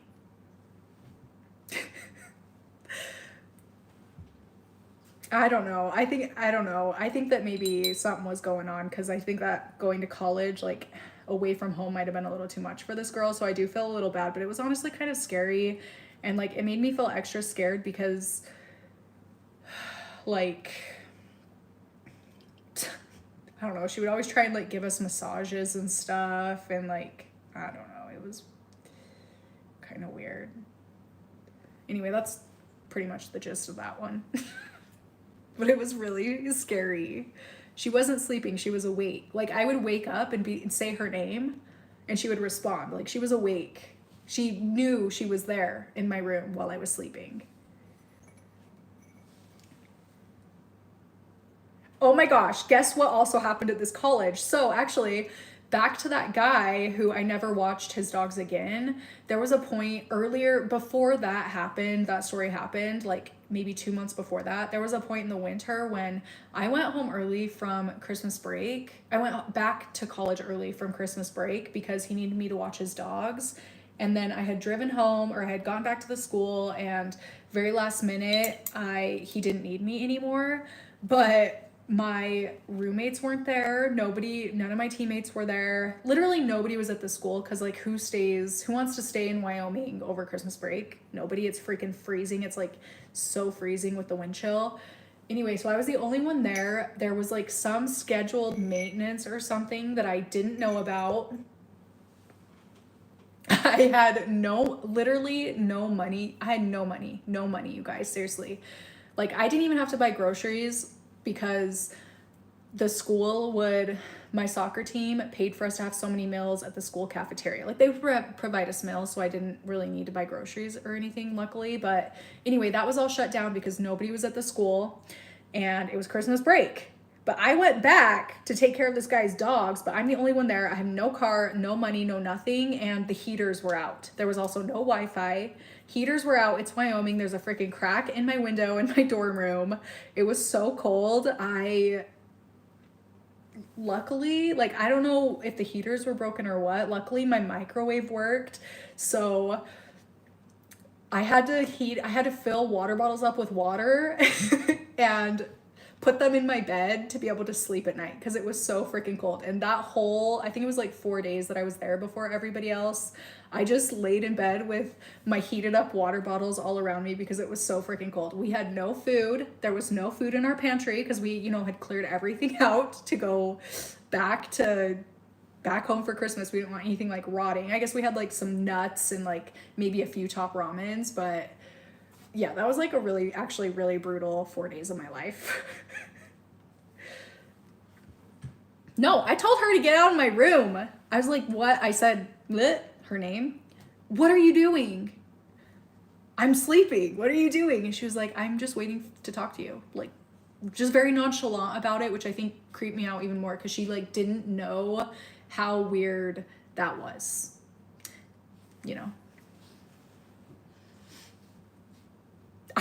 I felt like I was there was no heat. And seriously, I couldn't close my window. Even when there was heat, my window would always get snow on, like, it was like one of those metal ones that like, it didn't have like a window. It was one of those metal windows that you put down like this. And there's like the little metal piece at the bottom, but that thing would always get coated in snow and I would have to like brush it off because even when there was heat, because the wind was constantly blowing. It was so freaking cold. You guys, I've never been that miserable in my life. No, that was the bedroom doors didn't lock. That's the thing.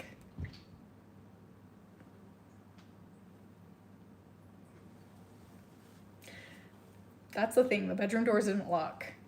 That's why we felt so scared, because we couldn't keep her out if we wanted to, And it was really creepy. Like, we were teammates and whatever, but you don't need to be sitting there watching me sleep and my roommate sleep. Fortunately, my roommate was much more like abrasive than I am. And she clearly, like, I don't know, she was just much more comfortable expressing herself at that time than I was, so. Holy crap, you guys, I've been on here for 3 hours. And I barely made any leeway in my freaking pot.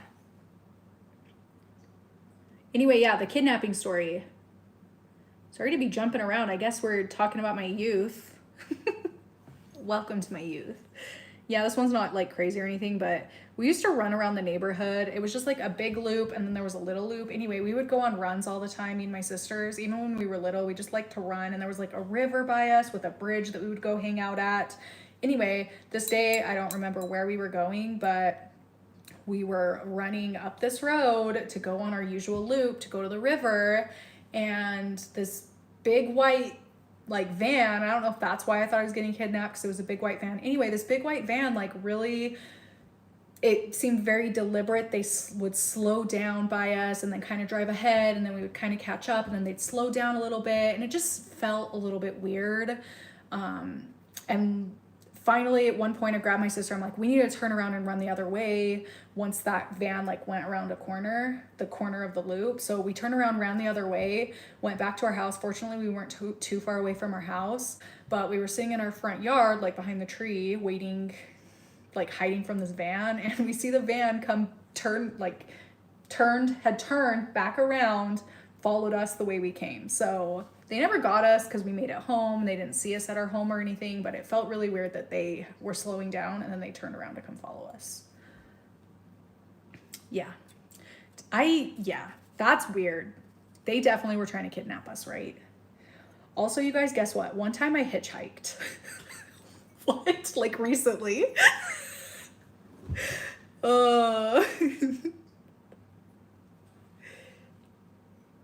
Yeah. Even after all of that, I hitchhiked once. Stupid baby.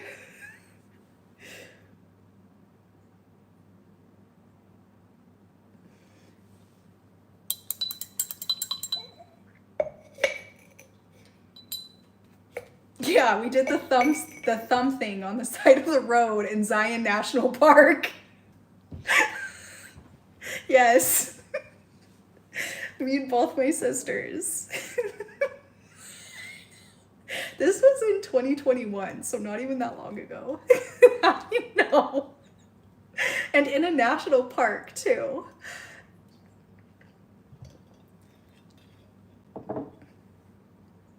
Yeah, what? 2021. In May of 2021. And that was creepy. That actually turned out to be kind of creepy.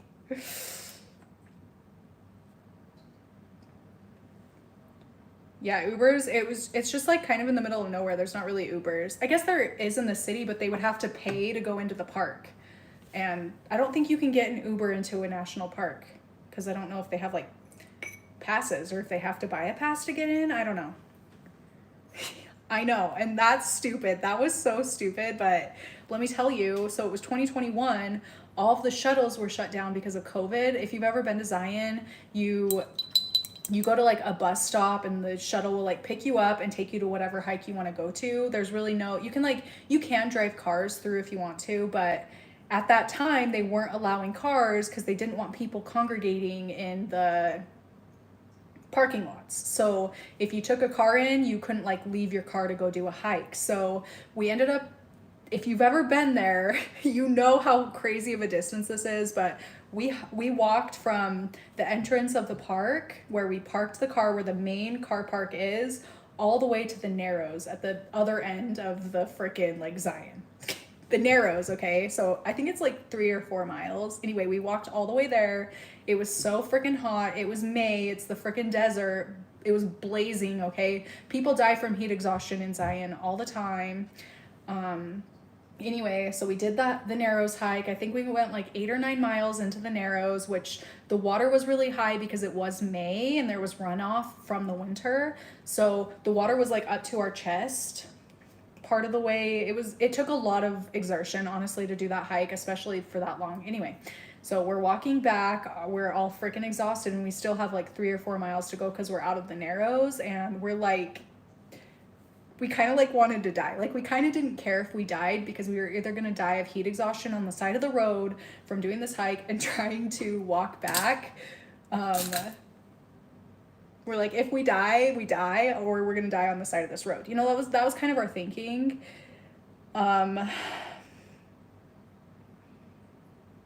Yeah, so we just were like kind of being funny, like, help, save us.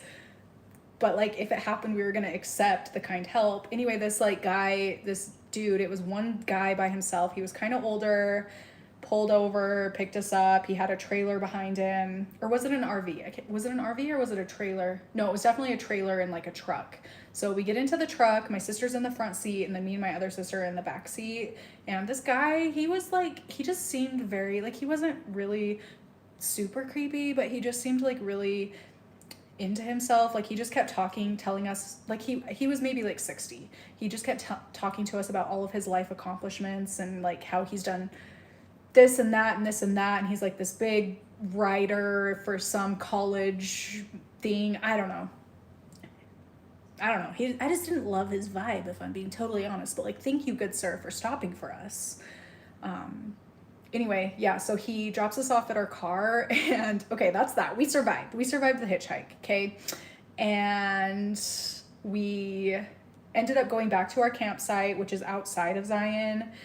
And when we walked into our campsite, there's a building with like showers and bathrooms and like a game area where you can like mingle with people. When I walked into that room, the guy was sitting in the freaking room and he went immediately. Like he definitely was camping there. It just was kind of a weird coincidence that he had dropped us off on the other side of the thing and then drove, like we both were at the same campsite, but like I don't know, it just made me really weird. And that was also the first day I ever had an edible, so that added an extra layer to it for sure. Yeah, he was at the same campsite as us. So I felt so, all night when we were at the campfire, I was so extra on edge from the goodie and also from seeing him, knowing that he was there and not like loving his vibe. I don't know. It was just kind of weird. And I can't believe we hitchhiked, but like, I don't know. We lived, I guess. We're lucky we lived. Is it just me, or do some people seem to attract these types of stories? Like, I don't think I have any stories like any of these so far. Yeah, I agree with that. I think that me and my sisters are very adventurous folk. But we do get ourselves into situations sometimes, which maybe we should, now that I'm a mom, I mean, that was not that long ago. I should not have been hitchhiking because like if I died before I had kids, my family would be sad, but oh well, but like now I'm a mom, you know? I shouldn't have done that. But at that moment, I thought I was gonna die on the side of the road from heat stroke, so.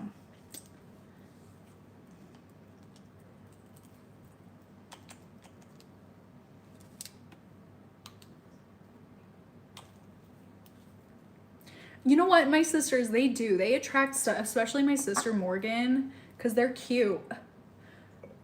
So like people want to be around them, you know? So whenever I'm with them, we get into some crazy thing.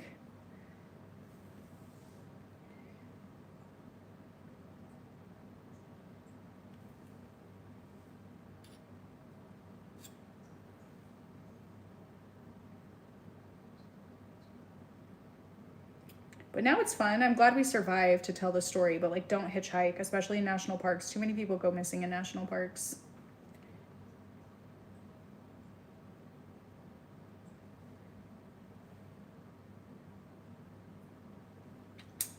I mean, I'm the oldest. And we're each 14 months apart.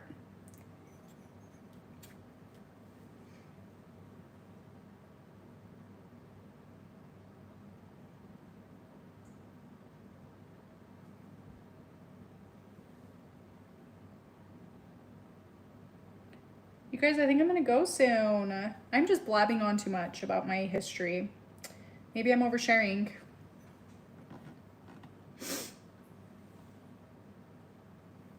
Talk to you. What do you want? What would you like me to talk to you about?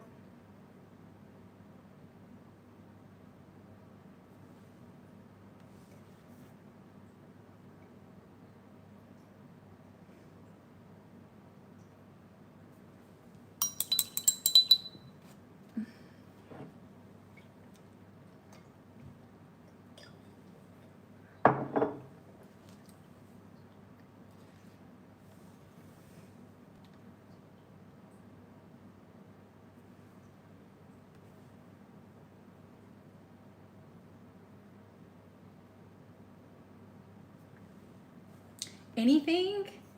I don't know. I feel like I've kind of over talked.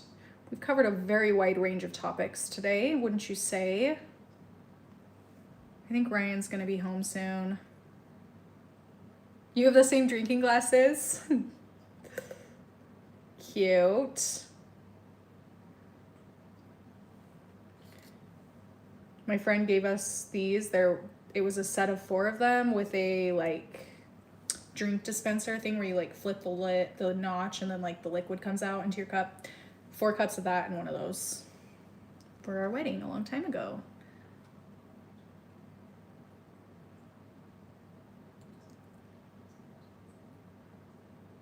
I don't get to paint anything. I don't really like paint. I'm not really like a artist like that. I just got really good at painting my nails, but I don't really do much of that anymore. So this is kind of my solution to be able to quench my thirst to do that when I can't really paint my nails right now.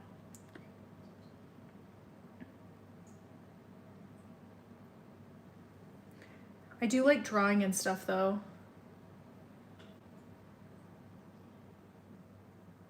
My plants are not suffering during the winter. Well, majority of them aren't suffering during the winter, fortunately. Actually, they're doing really well. This might be the best winter I've had with them. I think I just went into it much better equipped and knowing how to like set myself up for success during the winter this year compared to other years. But like, yeah, definitely. And also I have much less plants this year than I have in the past. So I think that makes a big difference.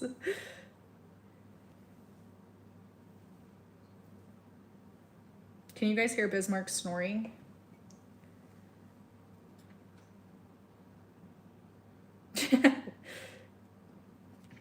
Coconuts. I'm like that too, all the time. I don't know. Definitely don't want to overshare, but like I have stories, okay? I have so many retail stories. I have so many college stories. I don't know.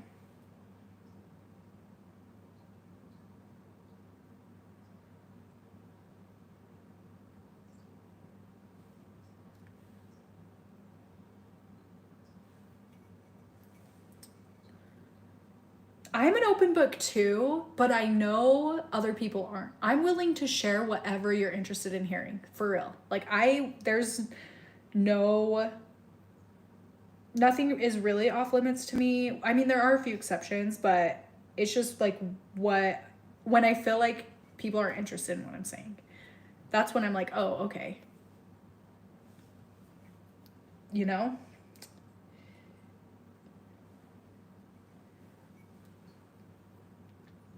I do use gel, and that's why I don't do art very much. I just do like solid colors.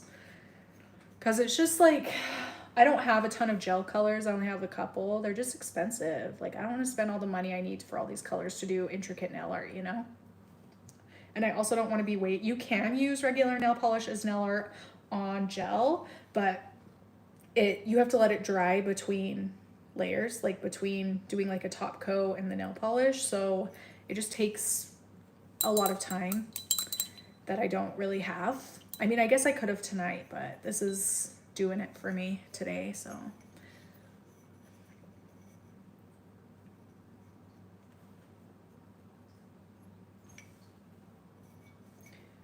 This is so fun though.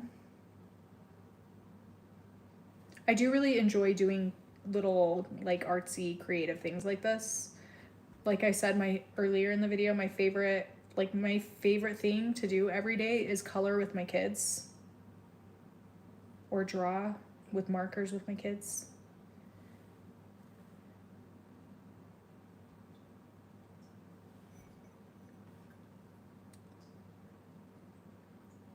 I just like don't know what a vlog would look like because my days are just so mundane, you know? But I would love to do stuff like that.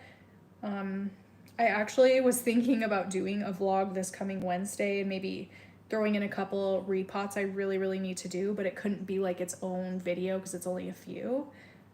But also that's the day I have soccer, so it's like kind of a more exciting day. I don't know.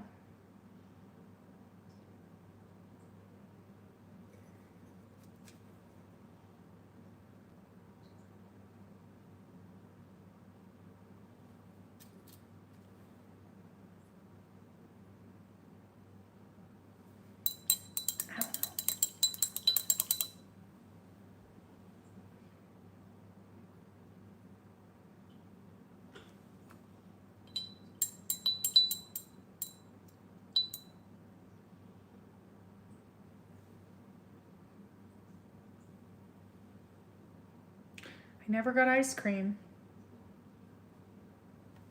I did. Just this popcorn I haven't been eating because I have been talking too much. You guys, I think I'm really tired. I think I'm gonna go soon. Oh, Bismarck just woke up. See him?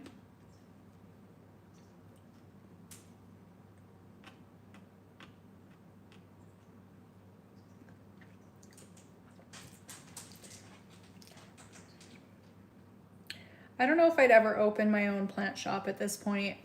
For a second there, we were looking into buildings and I found a building I loved. I just don't think it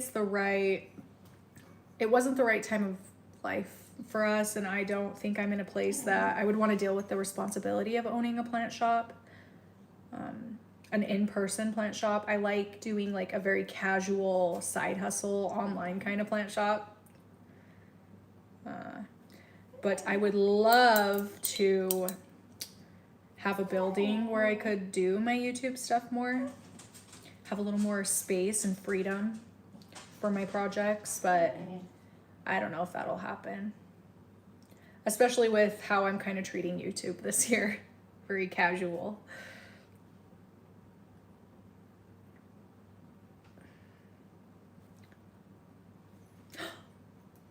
Hi, Kristen. Yes. I'm so happy to have you. Yes, they are garlic stuffed olives. And I've had some very great self-control. I've only had 2. So, Bismarck, why are you crying at me again already? This is my life. My dog and my kids crying at me all day long. It's even hard to do a task like this with just my dog home with me. What? You can go to bed without me. I think he's telling me it's bedtime. I really, really do. He's a very scheduled little lad. So, Biz. I love watching the like personal plant consultant reels on Instagram. I just don't think I have the personality for it. I don't think I have enough self-confidence or like confidence in my own knowledge or abilities for that.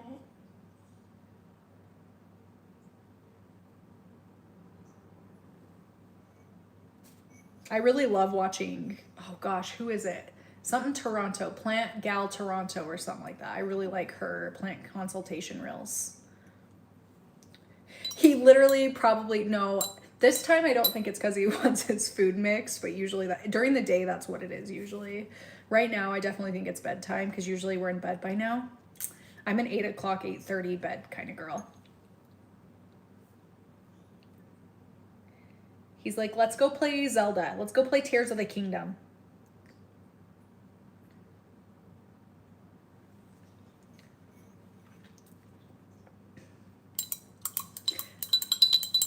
Top 5 advice tips you'd give someone wanting to start a plant to YouTube. Be consistent. Watch something you yourself would like to watch. And I think those are the big 2. Like, I think those are my best advices. I think something I've done really poor at lately is dragging video, or not lately, but in the past, is dragging my videos out to be longer than they need to be. And I don't think that that's a good thing. So maybe, I don't know, like, maybe that's like a pacing, not a pacing. I don't know. I don't know what that advice is, but like, don't drag videos out maybe like I did. As I've been sitting here for over 3 hours. Talk about dragging it out. It's because I haven't even barely made progress on this. Are you kidding me? All these scary stories. Who's sick of me? Raise your hand. Just kidding. Don't answer that. Good night. Good night. Sleep tight. Don't let the mealybugs bite.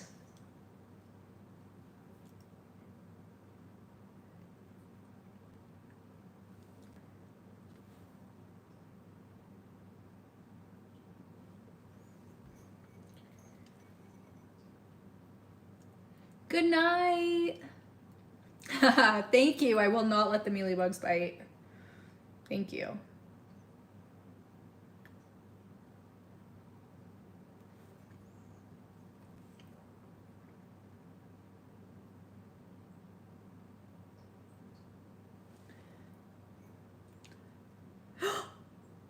Oh my gosh, you've been playing Tears of the Kingdom. Do you want to, I don't know if any of you guys are on my Instagram, but guess what? Let me tell you my little drama of last week, or like maybe the week before. I freaking had all the geoglyphs. I had 10 hearts. I had almost 3 full stamina whales. Okay. I had the master sword. I had a lot of the armors and things, whatever, you know, all the extra stuff, okay, that you get in the game. Oh, and I had done all of the temples. Kai deleted my game. And I had to start over. So I had to start over this week. So I'm currently, I mean, I'm catching up pretty well. I've done the wind temple. I'm currently doing the Zora one.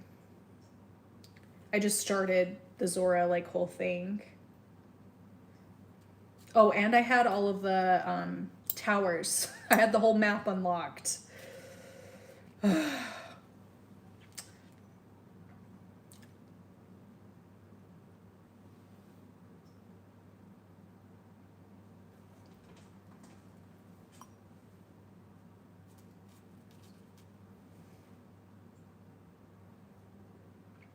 So that was kind of sad. I actually felt really sad about it. More sad than I probably should.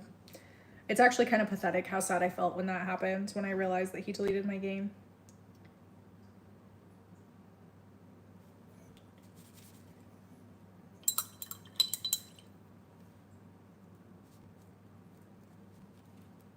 I know, and this second round is like, I don't want to go re-get all the towers. I don't want to go do all the geoglyphs. I'm not going to do all the geoglyphs. I'm just going to get my stamina wheel up and go get that master sword. Hopefully it'll let me. I'm pretty close to 2 wheels, which I think is what I need for the sword. I can't remember.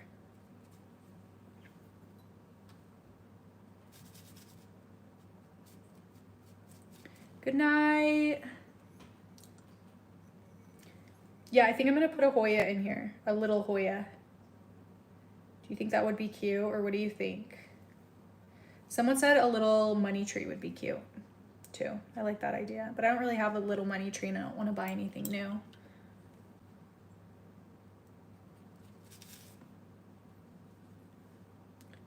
Yeah, and I don't know how he did it. He did something in my settings because it's completely gone. But what's weird, there was no save files. There was nothing, okay? No saves, no nothing. I did everything I could to get it back. But when I restarted the game, weirdly enough, when I went to a stable, my horses were still there, even though it was a completely new game. So I don't know what could have happened. I have no idea what could have happened. But somehow he deleted all of my games, but my horses were still there. That's weird, right? You guys, I think I'm gonna finish these 3 things of the pink flowers and then I'm gonna go. Because I've been here for so long. Ow.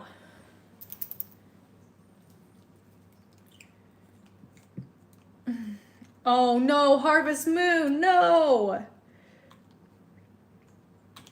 I also did have to start my Stardew Valley game over, which was kind of upsetting. That one, for some reason, didn't upset me as much as Zelda. I think I was just like right at the point where I was gonna really start being able to piece together, I don't know, the whole thing. Go fight frickin', what's his name? The Demon King. I was about to go start looking for him in the castle, actually, is what it was.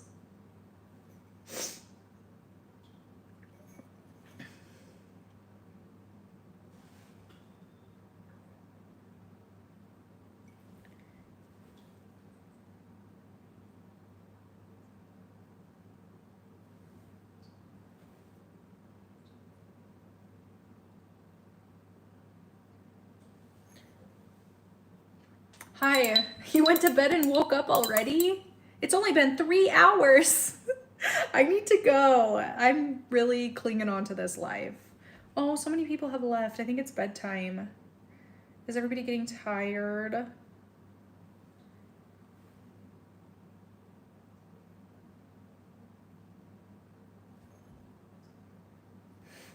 I'm gonna go. Okay. Finish that flower. I'll show you a little close up and then I'm gonna go to bed. I'll finish this later. We'll finish this later. Here we are. Here's what we have so far.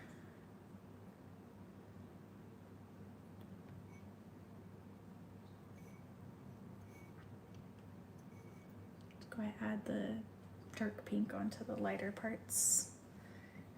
Okay, you guys. Oh, I wish I could have one more olive, but I'll be so puffy. I need to finish my popcorn.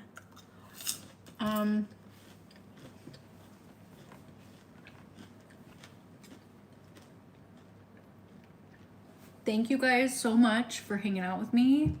I hope you had a good time. Talking about all this mumbo jumbo wumbo. It was so much mumbo jumbo. But that's gonna be it. So I guess sleep tight. Don't let those mealybugs bite. Okay.